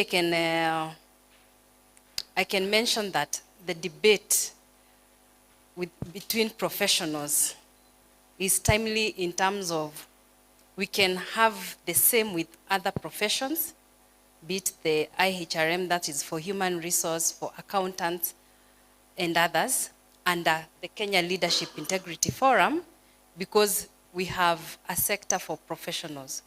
So that's just a highlight on that. But I would wish to mention the mandate of the Kenya Leadership Integrity Forum. We provide mechanisms within which to implement initiatives for promotion of ethics and integrity.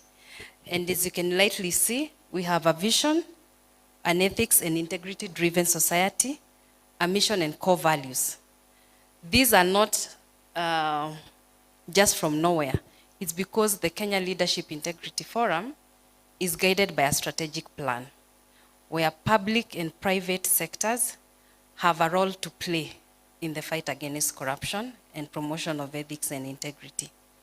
So when such initiatives are advocated by professionals, it's actually part of the implementation of the Kenya Integrity Plan, which is a strategic plan for the forum.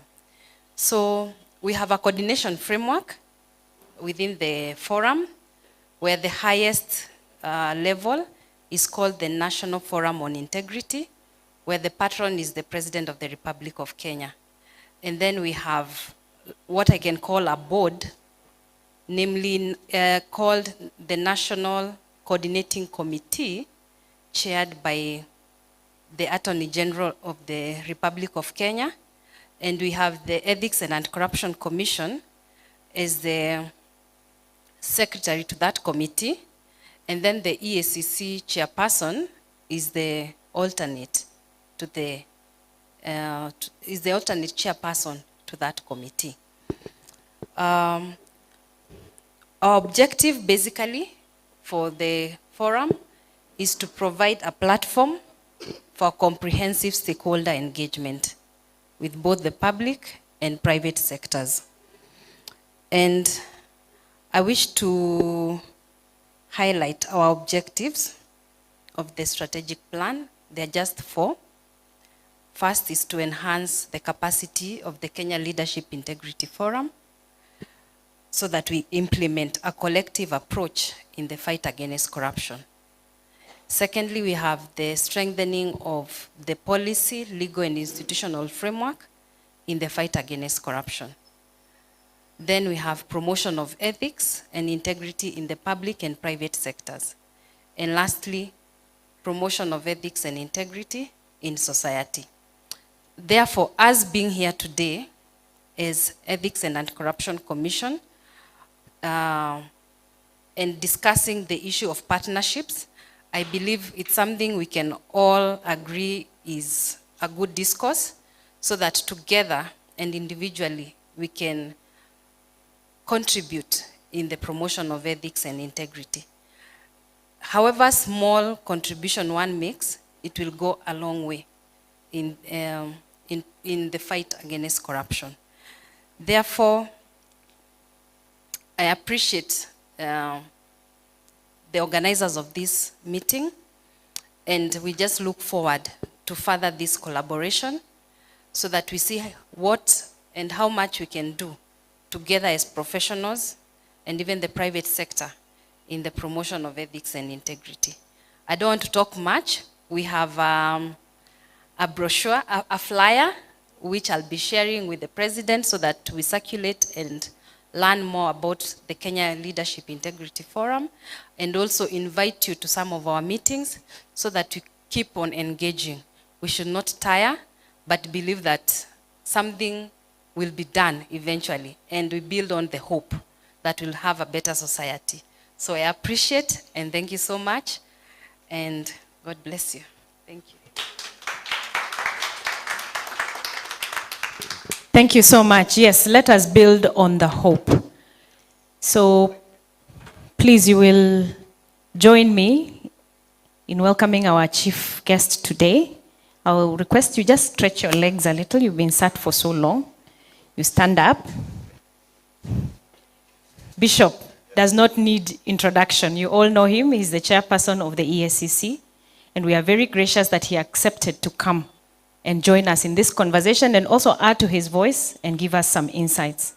So please, a round of applause for Architect Bishop Oginde. Karibu sana.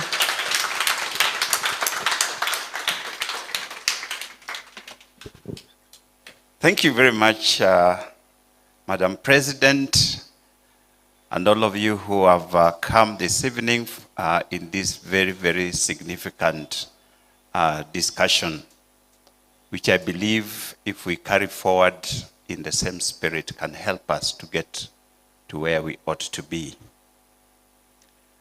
I've listened very keenly to the debate, and I appreciate you clarifying that those are not the personal positions of the individuals, because some of them would have been our clients.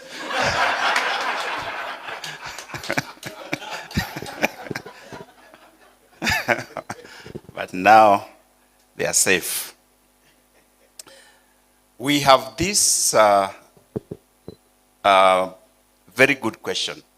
Are professionals perpetrators, architects? We should not use architects so that it doesn't sound like we are targeting the architects, but let's use perpetrators of corruption, or are they victims of circumstances?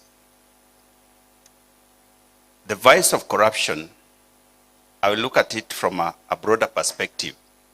And I want to take a slightly different approach from what I would normally do in a meeting like this.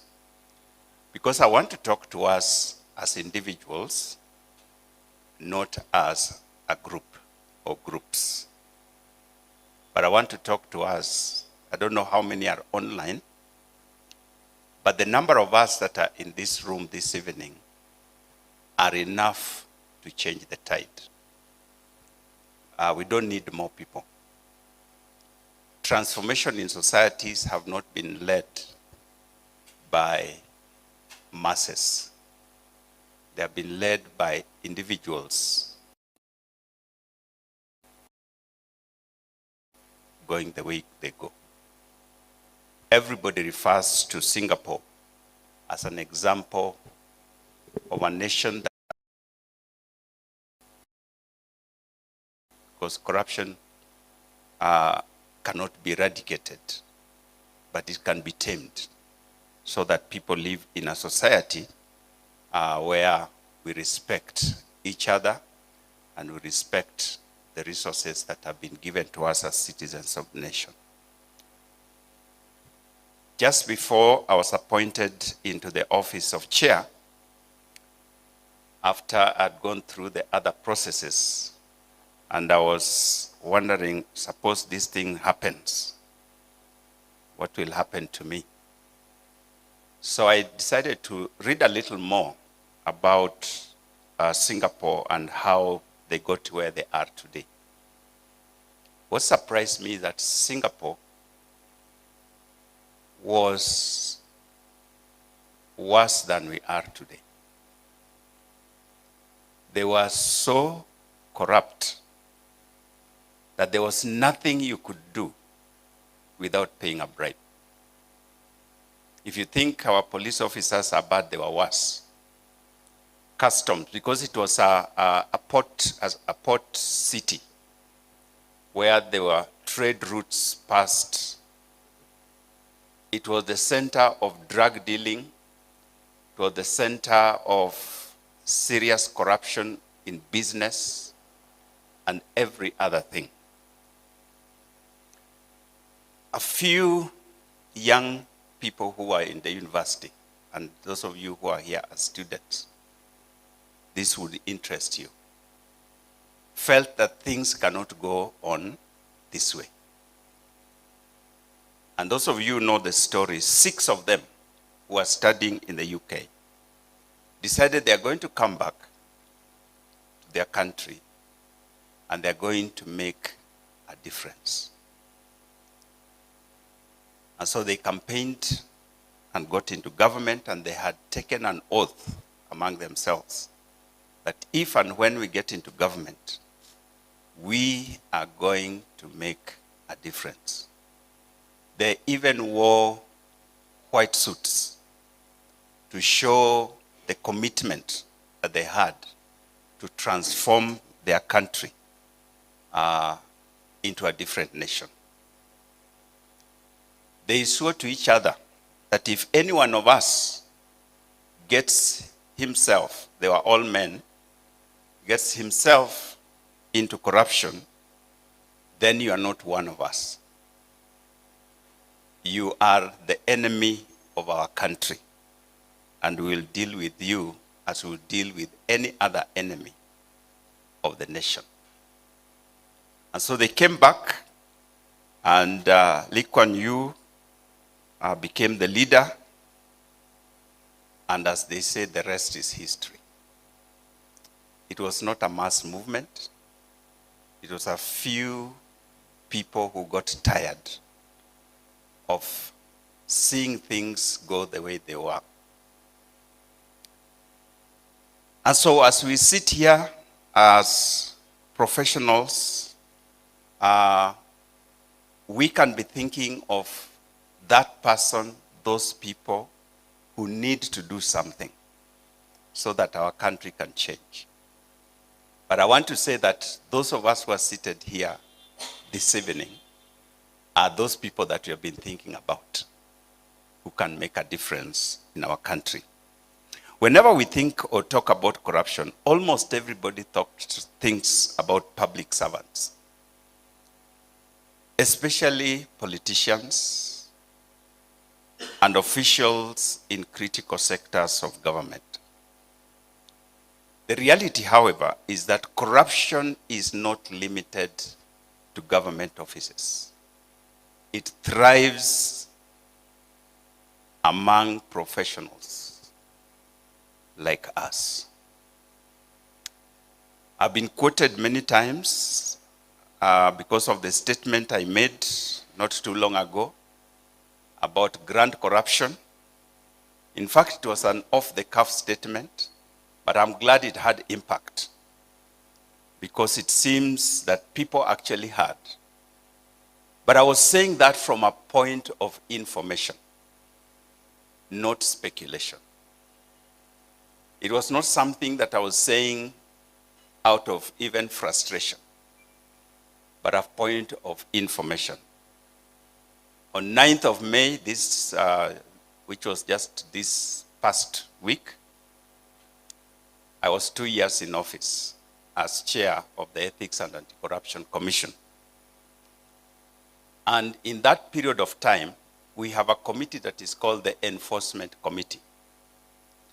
The Enforcement Committee is a committee that finally approves cases that should be forwarded to the public prosecutor for his consent so that these people can be taken to court. And so we sit as a committee, and I sit in that committee, and our investigators come and present the way they would present in court. What the allegation was, what the investigation was carried out, what information they gathered, what evidence is available, and eventually what their proposal is, what should be done with these people. The first day I sat in that committee, I think it was my second day or so in the commission. I sat, the meeting started at 9 o'clock. It went to about 4 o'clock because there were several cases. On that particular day, we were dealing with the case of Ketraco, the Turkana Power Project, which was inflated from 18 billion to 81 billion. As you might know, we are about to pay about 6 billion to the provider, even though we have not consumed the power. Because the way the contract and agreement was designed was such that whether we consume that power or we don't consume, we pay. So if you have noticed that your bills, electricity bills went high, what the government did was when this bill was created and became very big, it was redistributed to the consumers, you and I. So that's part of the reason that your power bill, if you do pay power bills, is high. Because some professionals colluded with others for us to pay for electricity that we don't use. That is just one sector of that particular case. There are other issues in there. So I'm sitting there. I'm 2 days old in the commission. And I'm sitting here, and let me tell you, not because I'm in the commission. When I went to the commission, I was where you are. I was one of those people who said these are toothless bulldogs, should be disbanded, so and so on, So as I was coming in, I wanted to go and make a difference. To my surprise, I found that the commission has some very good people. They do a thorough job. They do a good work. When I sat and looked at, because the presentation is made on PowerPoint, and they tell you, this is where it started, this is the person who was involved, they recruited so-and-so, they recruit, and lines are drawn, how the money moved from here to there, to there, to there. By the time they finished the presentation, the screen was like a spider's web. With monies that have moved, did you talk about Dubai? That have moved from and gone and come back and so on and so on. We are talking billions. Then we finish that, we get to another one. We finish that, we get into another one. By the time it was around 3 o'clock in the afternoon, the presenter said, now our next case is a case where there was 500 million, and the very mention of 500 million, I was like, why are you wasting our time, in my mind, with the 500 million? Because I have been hearing billions, billions, billions, until 500 million sounds too small to be worth our time. Are you together? And I've been sitting in those committees for 2 years, including yesterday. I was sitting in such a committee, and presentations are made. In each and every one of these cases, they are professionals. They are lawyers, they are accountants, they are architects, they are engineers, they are HR experts, and so on and so forth. So when I made the statement that I did, it was out of observation, evidence, reality, truth. Lawyers, today we'll look at these two groups that are here, the lawyers and the architects. Lawyers have been implicated in unethical practices, including inflating legal fees, subverting justice, drafting agreements with loopholes. Sometimes you wonder, what were these people thinking? The Auditor General once raised queries about exorbitant legal fees, ranging from 400 million to one law firm, to 2 billion to be paid to external law firms contracted by the county government of Nairobi.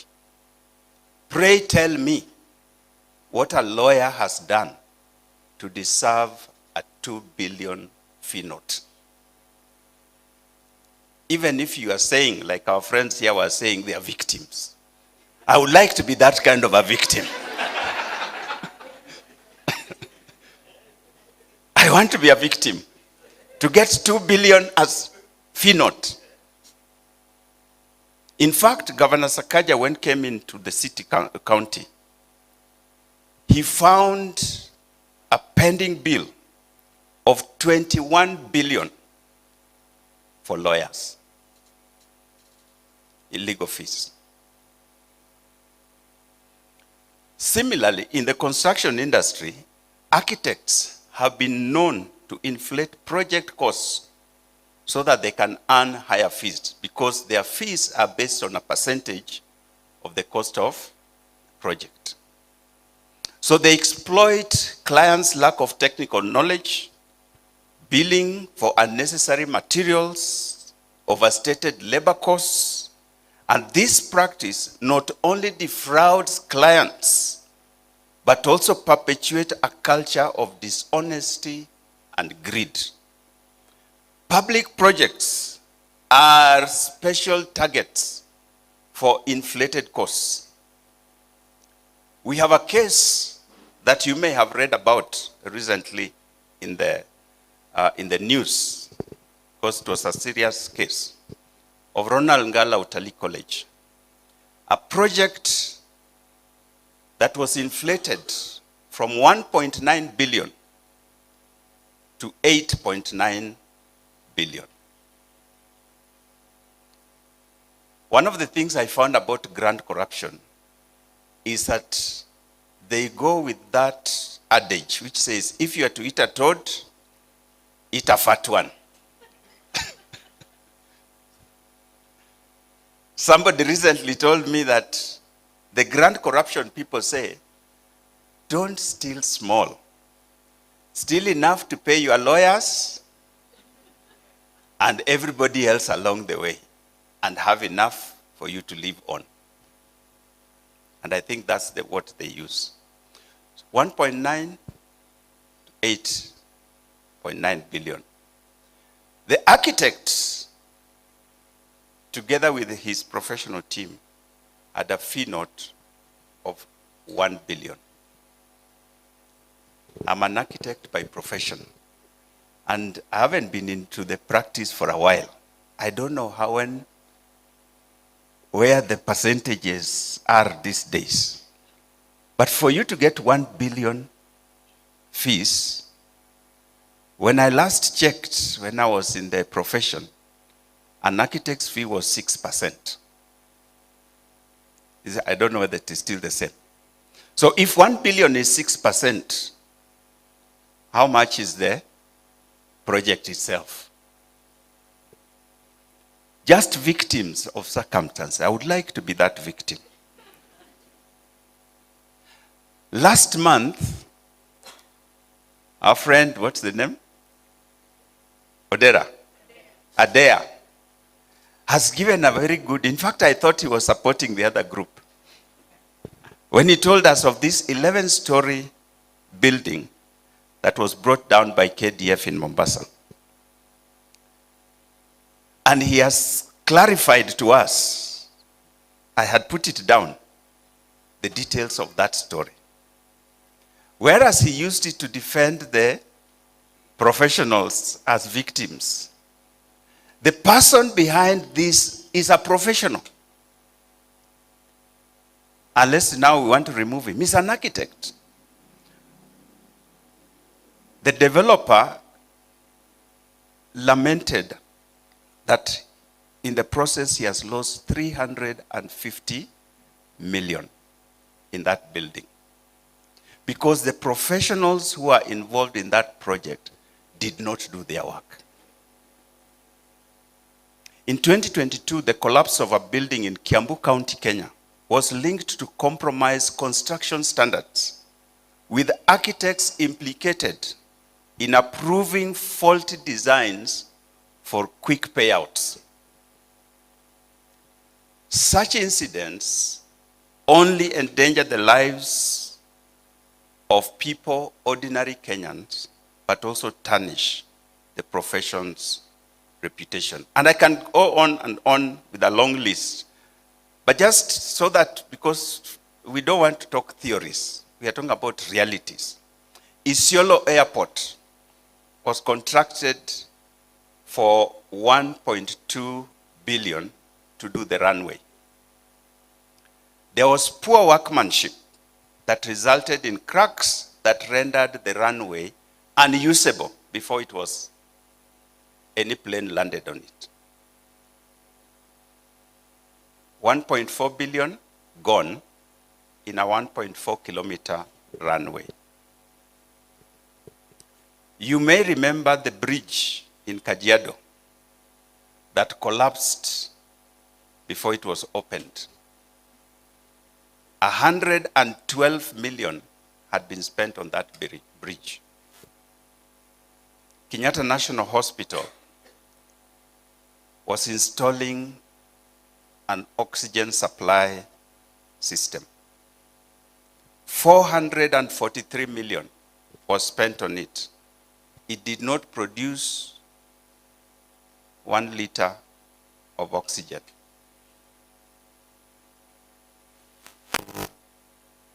I can go on and on, but time does not allow us.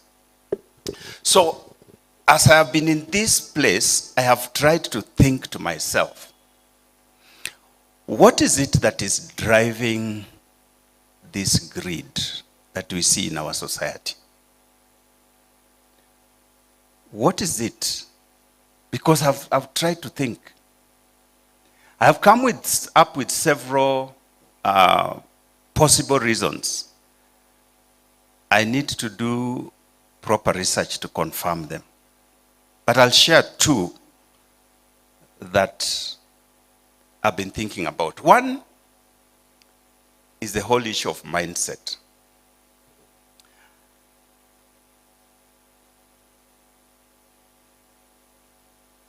There's something called scarcity mindset. Have you ever heard about it? A scarcity mentality. The belief that resources are scarce, and the future is uncertain. So get what you can get now while it lasts. So a professional living with that kind of a mindset that has become part of our culture lays aside all the professional ethics and wants to get as much as they can while they can. This mindset, I normally illustrate it with when you go to a buffet, and you will see it. If you have ever been to a buffet, that is from that wall to this wall, okay? With all kinds of foods laid there. And you are in this, either a wedding or a party or a conference, and the food is from that end to this end. It starts with starters, vegetables, you know, all those kinds of things, and it goes on and ends up with ice cream. And so, a good dignified person like myself, I get a plate at the other end. By the time I finish at this end, the mountain that is on my plate, I have picked almost everything. Fish is there, chicken is there, beef is there, you know? And I top it up with ice cream.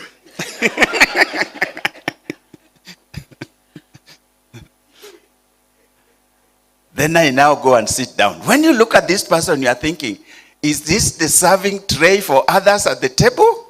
Or is it for you alone to eat? Why is this person doing that? And just observe, I hope none of you is in that category. No, we are dignified professionals. Why is that person doing that? The nature and the philosophy behind a buffet is that you take a little, you go sit down, you eat, you finish, you go back and get more until you are full. But scarcity mentality tells you, by the time I sit down and go back, it will not be there.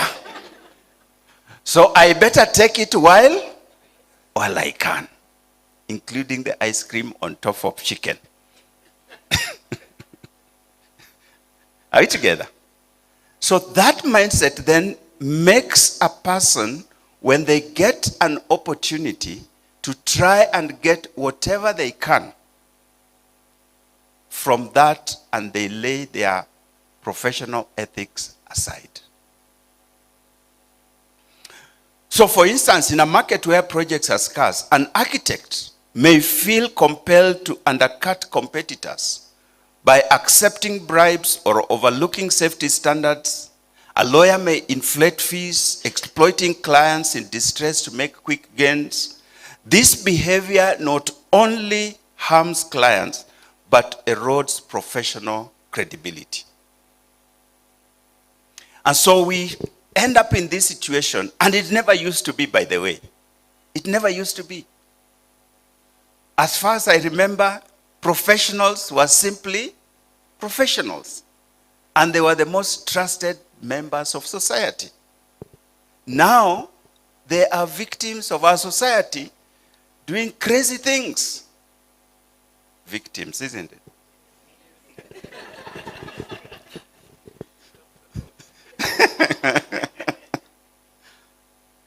The other thing I thought about, because I am also a professional, again at a very personal level, and I said I will take approach of a personal level, is another mindset that is called inferiority complex. Has anybody heard of inferiority complex? Inferiority complex is the constant feeling of inadequacy or insecurity in your daily life due to the belief that there are some people who are doing better than yourself, and you are not as good as the other person. It stems from an internalized comparisons, a sense of inadequacy, or perceived lack of recognition. And it is manifesting itself in different ways. As my president today introduced me, she introduced me as architect, bishop, you forgot doctor, and Reverend David Oginde. When I was graduating from university as an architect, architects never used to call themselves architect so-and-so. Lawyers never used to call them advocate so-and-so. Engineers never used to call themselves engineer so-and-so. The only people who had titles related to their profession were doctors. Now, because we are feeling that doctors are better than us, we can also be architects. Hata mimi ndio nimesoma kama wewe. In fact, our years are the same with the doctor, isn't it? So this feeling of inferiority complex is causing us to lose the confidence that we used to have just simply being a professional. And we were the creme de la creme of society that everybody looked up to. But now we are thinking that somebody is better than us, and therefore we have to complement that with something else. So professionals, therefore, burdened by this mindset, feel the pressure to prove themselves physically, socially, materially. And such a persistent inadequacy feeling can push individuals to compromise their values, take shortcuts, go into unethical practice to gain financial, to have financial gain or reward. And so, when we meet to talk, I want to tell you where I live, what I own, my 1,000 acres, where they are, and so, and you're sitting there thinking, hey, you have 1,000 acres. Hey, Kwani, where did life leave me? Isn't it true? So you begin to feel this pressure that if my classmate has 6 apartments in Nairobi, where did I get left behind? So now I also have to find ways and means to get my 6 apartments, if not 12. So that by the time now we meet, I can tell him. When he tells me he's 6, I can say, by the way, I was just checking, you know, I have 6 there and I have another 3 here. I was just checking on my tenants. You know, these tenants are bad. They give you trouble.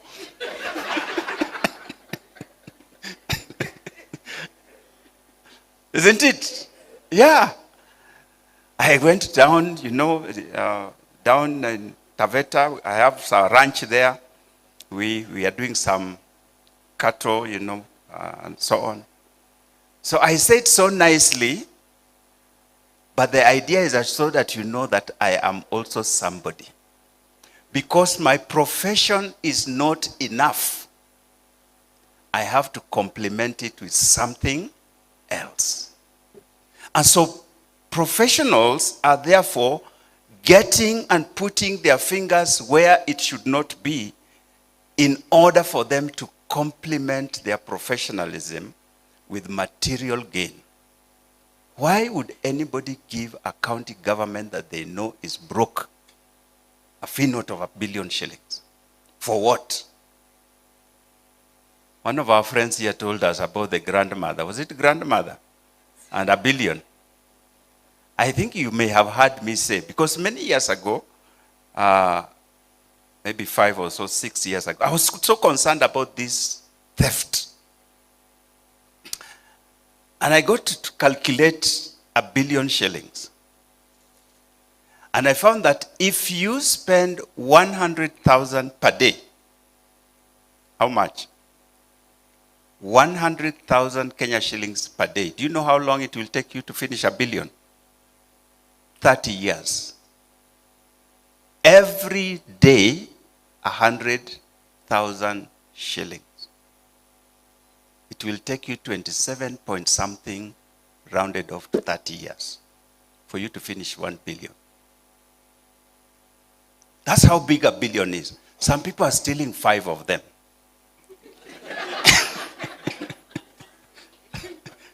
Some are stealing 20 of them.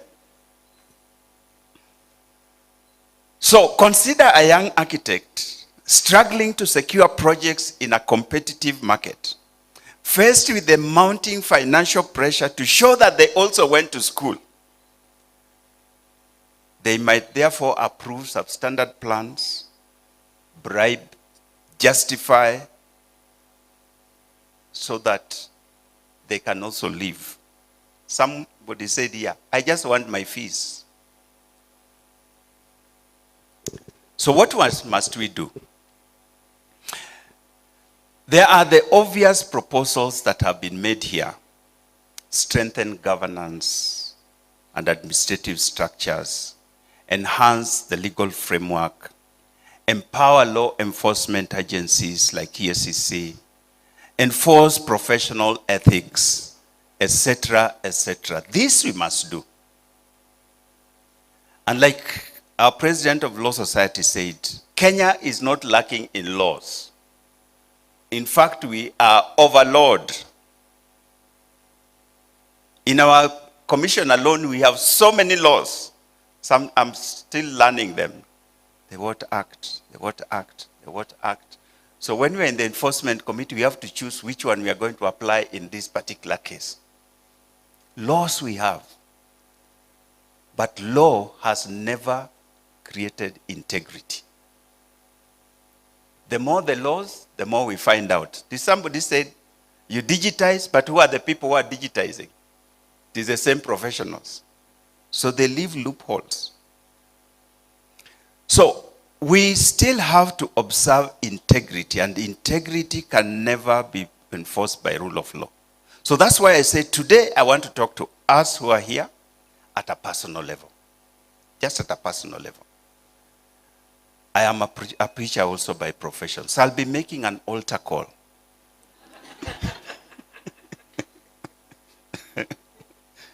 I'll be making an altar call. So prepare yourself. Think about it.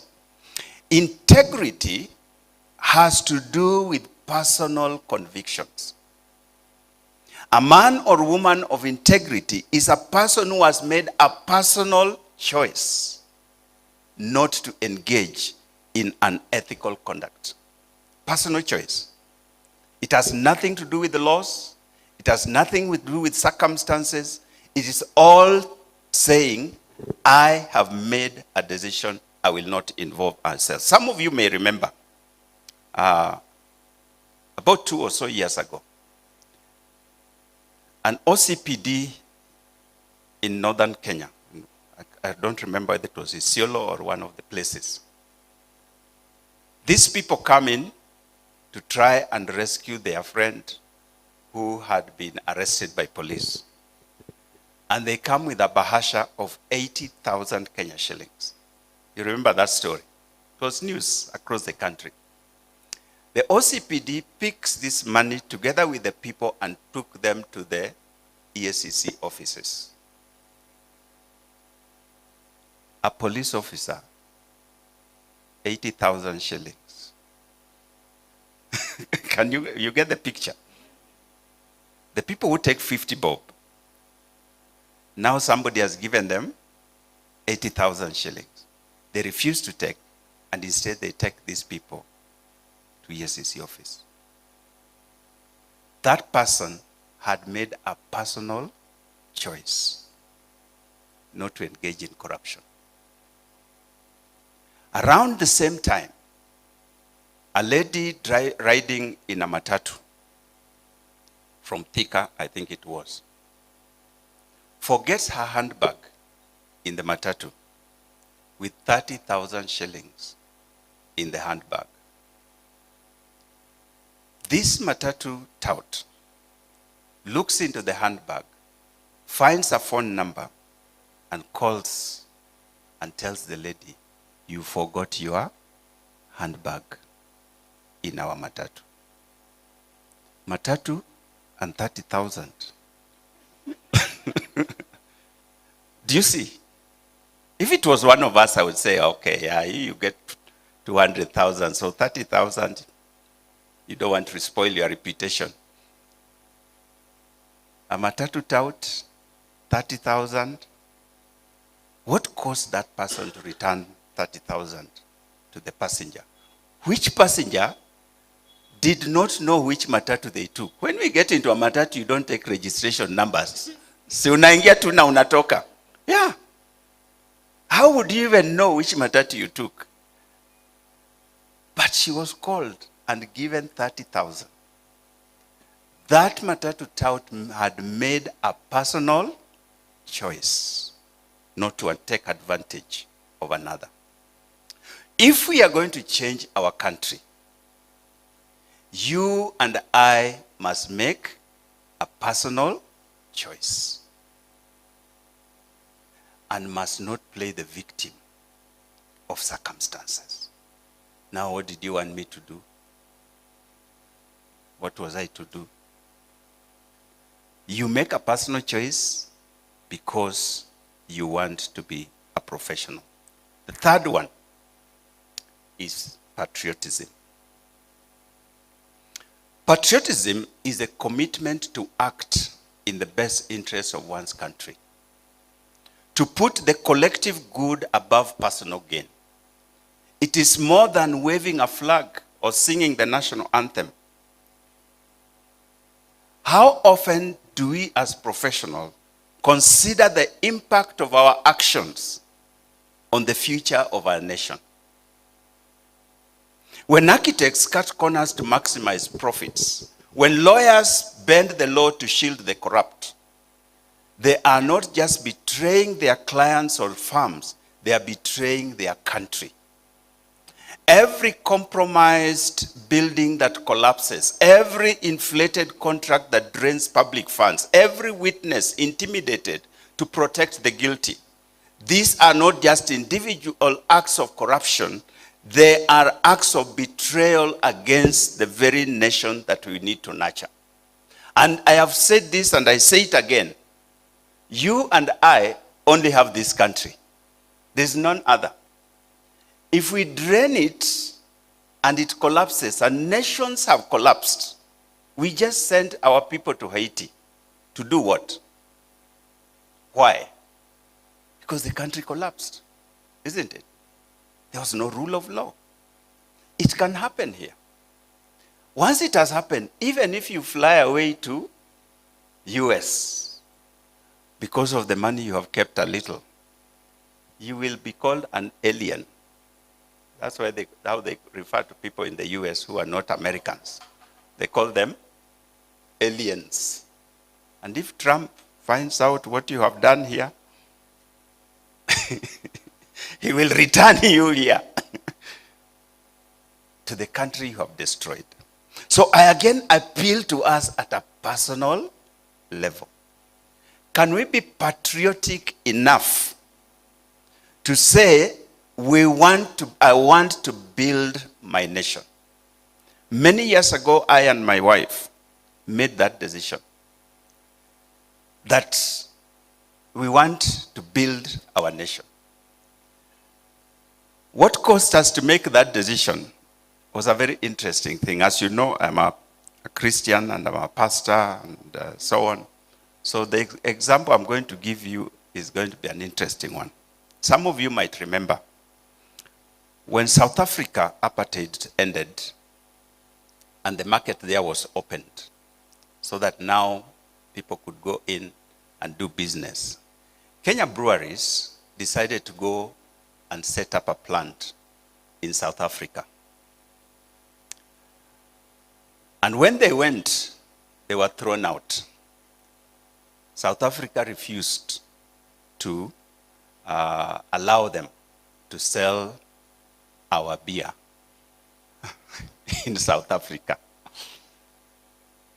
At the same time, South African products were flooding the market here. Restaurants, I don't want to name them by name, but you know them. Particularly the juice.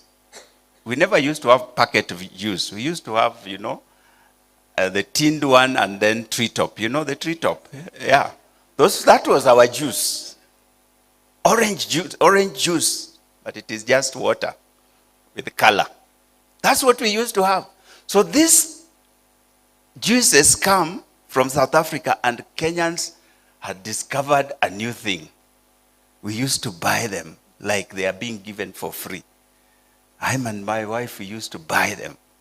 So when we heard that South Africa has refused our beer in their country, we also said with my wife, we are not buying those juices again. And we stopped. So we used to buy passion fruit and make our own juice. And we did that to this day. We made a decision that if we are flying anywhere, we will not fly any other airline except Kenya Airways. Joyce is laughing because when I went to ACC, it was a big deal. There was a time when I was to travel somewhere, and they brought me the proposals of the flights that were available, and Kenya Airways was not one of them. I said, please get me a quote from Kenya Airways. And they came and said, oh, Kenya Airways, can I say, I need a quote from Kenya Airways. Because I only fly Kenya Airways, unless I'm going to a place where Kenya Airways doesn't go. And I've done that for many years. By the way, it is a very good airline. If you want to know the best landings in the world, fly Kenya Airways. You don't even know when you have touched down. It just goes anywhere. It's called soft landing. Are we together? These are decisions that I made long before I was in Ethics and Anti-Corruption Commission, long before I was anybody in society, but as an individual, because I realized that unless I build my nation, there is nobody else who will come to build it for us. The nations we want to run to were built by those people. And now you want to go and spoil them. Let's build ours. So let me finish. A true patriot does not just speak of love for their country. They demonstrate it by their actions. They stand firm against corruption, not out of fear of punishment, but out of a deep conviction that their integrity contributes to national progress. Imagine a Kenya where professionals view their work as a form of service to the nation, where architects who design safe, sustainable structures that stand the test of time, where lawyers uphold justice, not just for the rich and the powerful, but for the common citizen, where engineers ensure that every bridge, every road, every hospital is built to last, reflecting the strength and resilience of our people. Patriotism is a powerful antidote to corruption. It reminds us that every unethical act undermines not just our profession, but our nation's future. Let us therefore rise up above personal gain and embrace the higher calling to build a Kenya of integrity, of excellence, of patriotism, and pillars that can stand, that we can leave this nation when our time to exit this earth comes. Leave a better nation for our children and their children. It can only be done when you and I choose to build our nation and refuse short-term gain that destroys our nation. How many millions and billions go into collapsed buildings? How many lives have been destroyed in those because the architect, together with the team of professionals, did not do their work? How many guilty people have been acquitted because a lawyer has manipulated issues so that these people do not face justice? If we are patriotic, and I was talking to a judge, some two judges just the other day, and I was telling them, I hear, and I can only hear, because I'm not learned, but I hear that there's something called the spirit of the law and the letter of the law. It coincides with my other profession as a preacher, because in the Bible we also talk about the spirit of the law and the letter of the law. As a judge, when you are interpreting the law, are you interpreting the spirit of that law or the letter of that law? When you can see obviously that something went wrong here, and you choose to say, but our law says, and our law says, and our law says, don't you have the reason you are called a judge is because you are making judgment, and judgment is an opinion. Are we together? It is an opinion. So why don't you say, in light of this, and in the spirit of the public interest, I find that this cannot happen. I know I'm not supposed to comment on ongoing cases, but I was very disappointed when somebody ruled that an institution should be auctioned. I say, where is patriotism? My brother, my sister, where is it? So lawyers and architects who are here, I call upon us. Let's do what we are supposed to do so that we can build a nation that we are proud of. Let people come from other countries to come and see this great nation. Let them come and see the great buildings that we have put because of our innovation and creativity. I was talking with my sister here when she came to visit my office, Madam President. What happened to architecture? Because these days, I see very little architecture. Very little. Many buildings, no architecture. That is the truth. So there's a lot of focus on aesthetics. But when you enter a building, basic things are not there. You know, when I enter a building like this one, automatically, because of my architectural mind, I begin to see how things are organized and so on. And I'm thinking to myself, who designed this? What happened to the teachers of architecture? The basic things that we used to be taught. So I can go on, I'm a preacher, so unless you say stop, I will not stop. But I'm done. Thank you very much.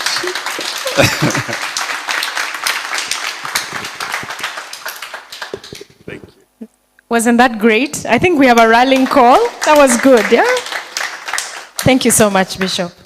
If I can ask the LIFT EXCO members who are here, please just come up. We give a small token to our good Bishop, Reverend, Doctor, Architect.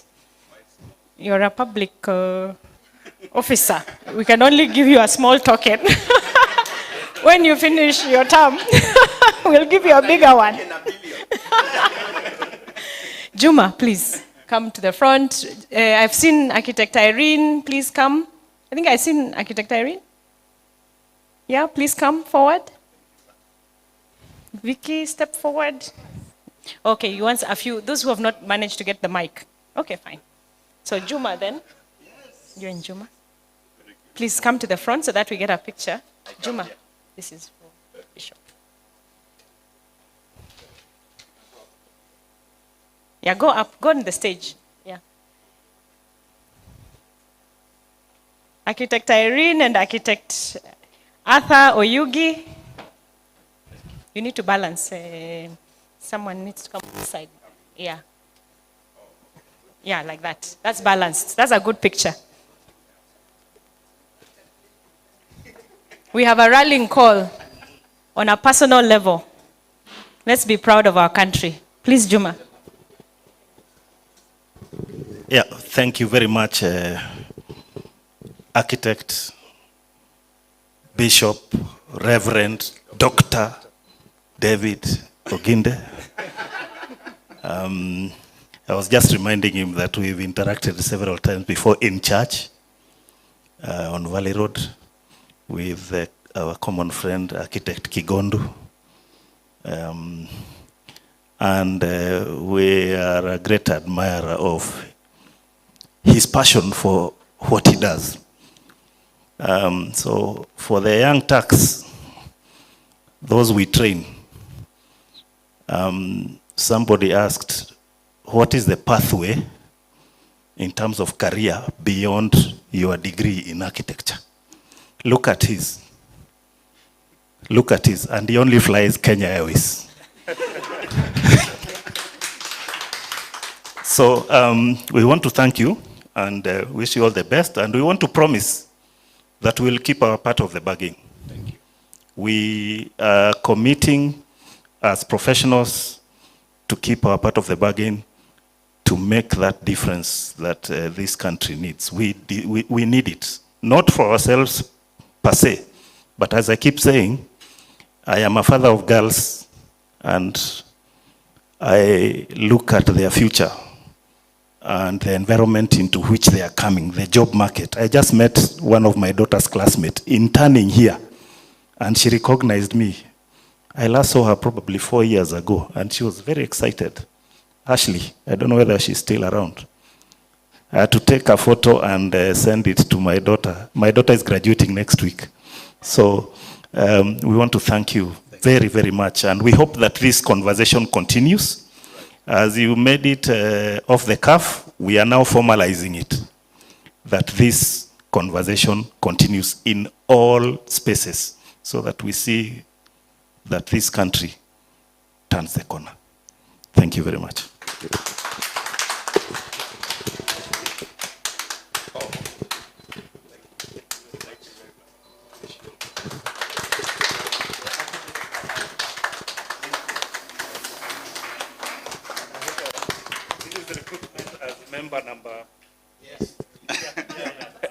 Member number something. So something. You shall get a registration number. Thank you. Thank you very much. Thank you. We go? Yes, please. Oh.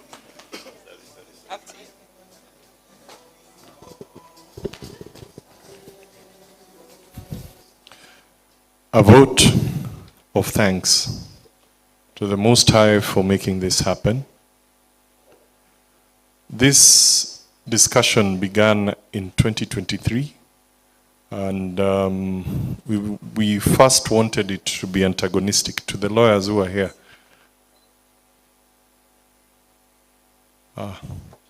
I've been made to keep quiet a bit by my president, because there's apparently a gift. Make sure that it is not corrupt.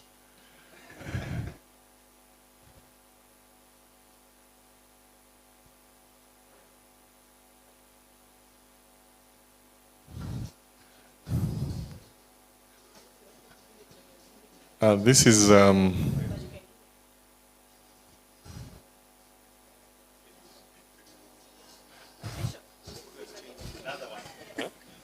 yes, this is a gift from our very good sponsors. When they heard that you're an architect, they decided that you cannot live here without a good branding.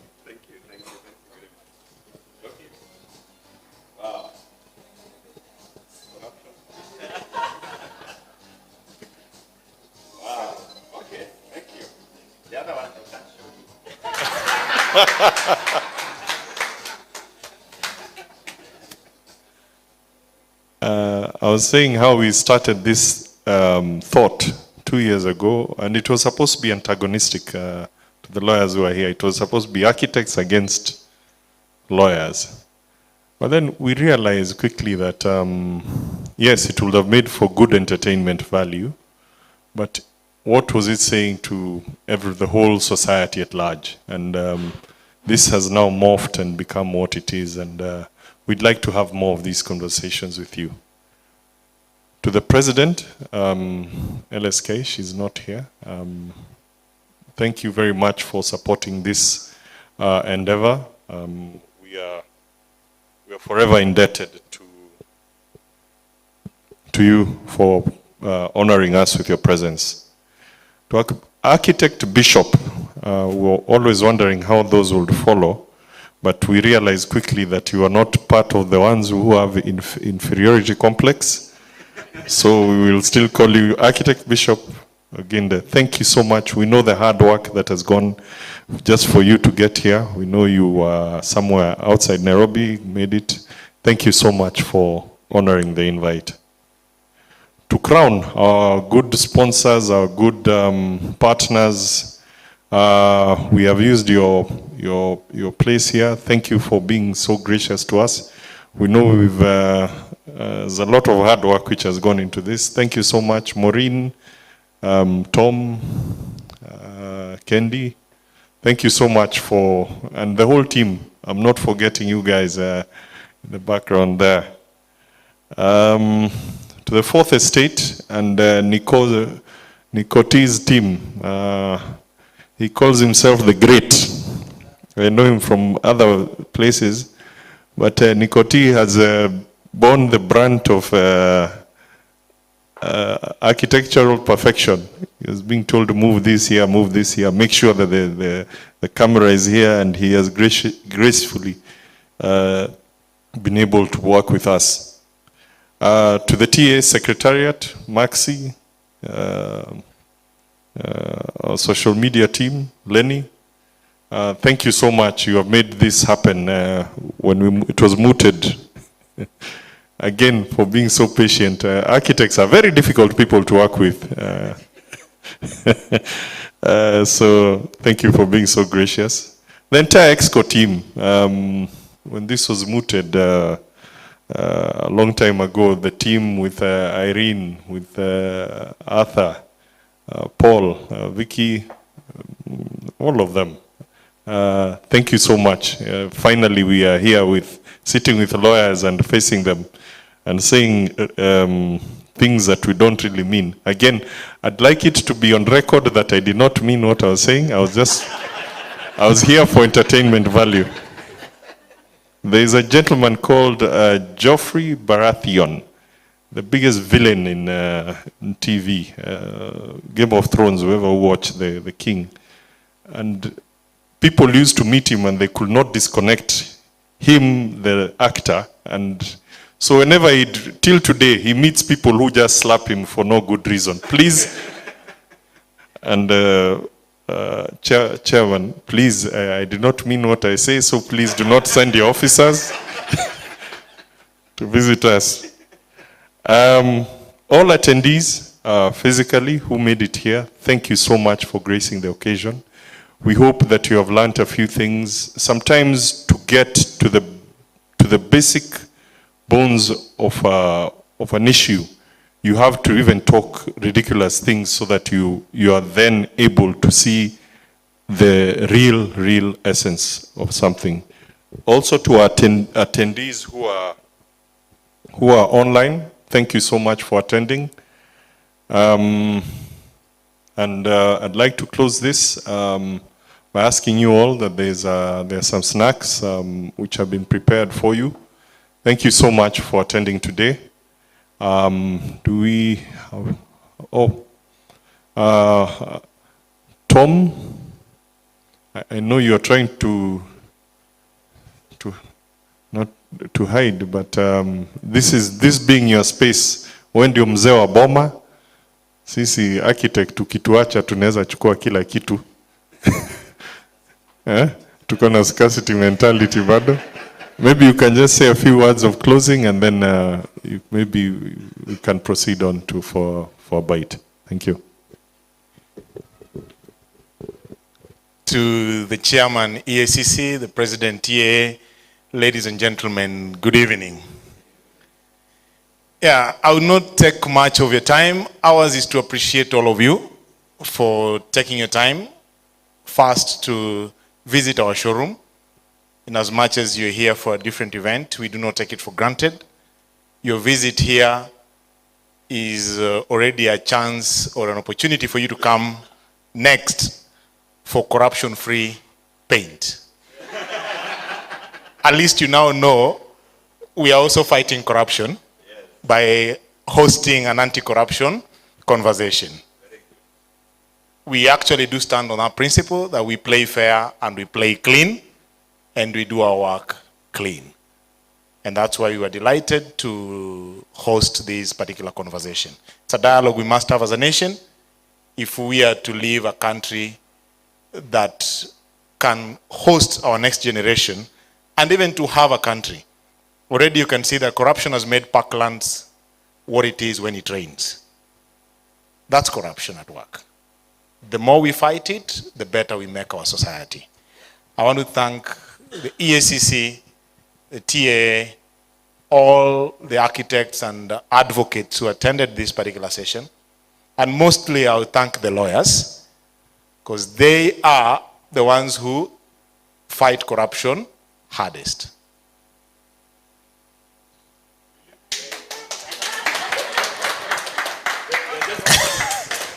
Whoever doubts that can check with Mugisha after the session.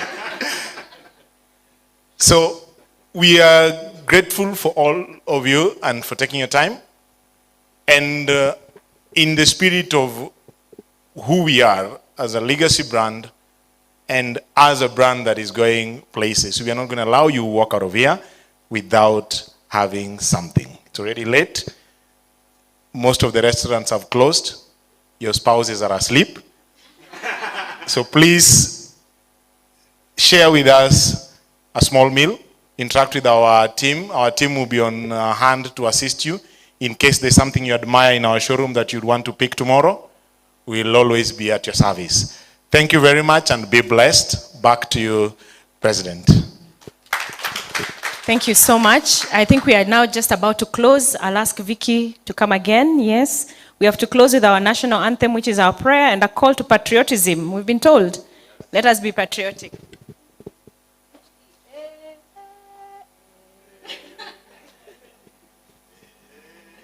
You cannot sing the national anthem seated. You have to stand up.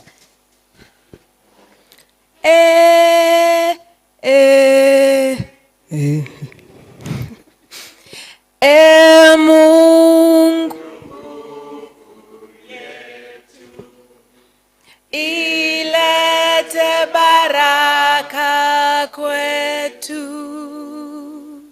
haki iwe ngao na mlinzi, na tukae na undugu, amani na uhuru, raha tupate na ustawi.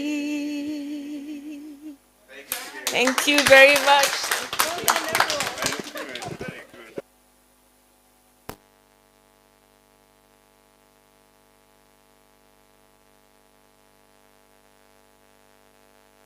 The Lift by the Architects Alliance, proudly brought to you by Crown Paints Kenya.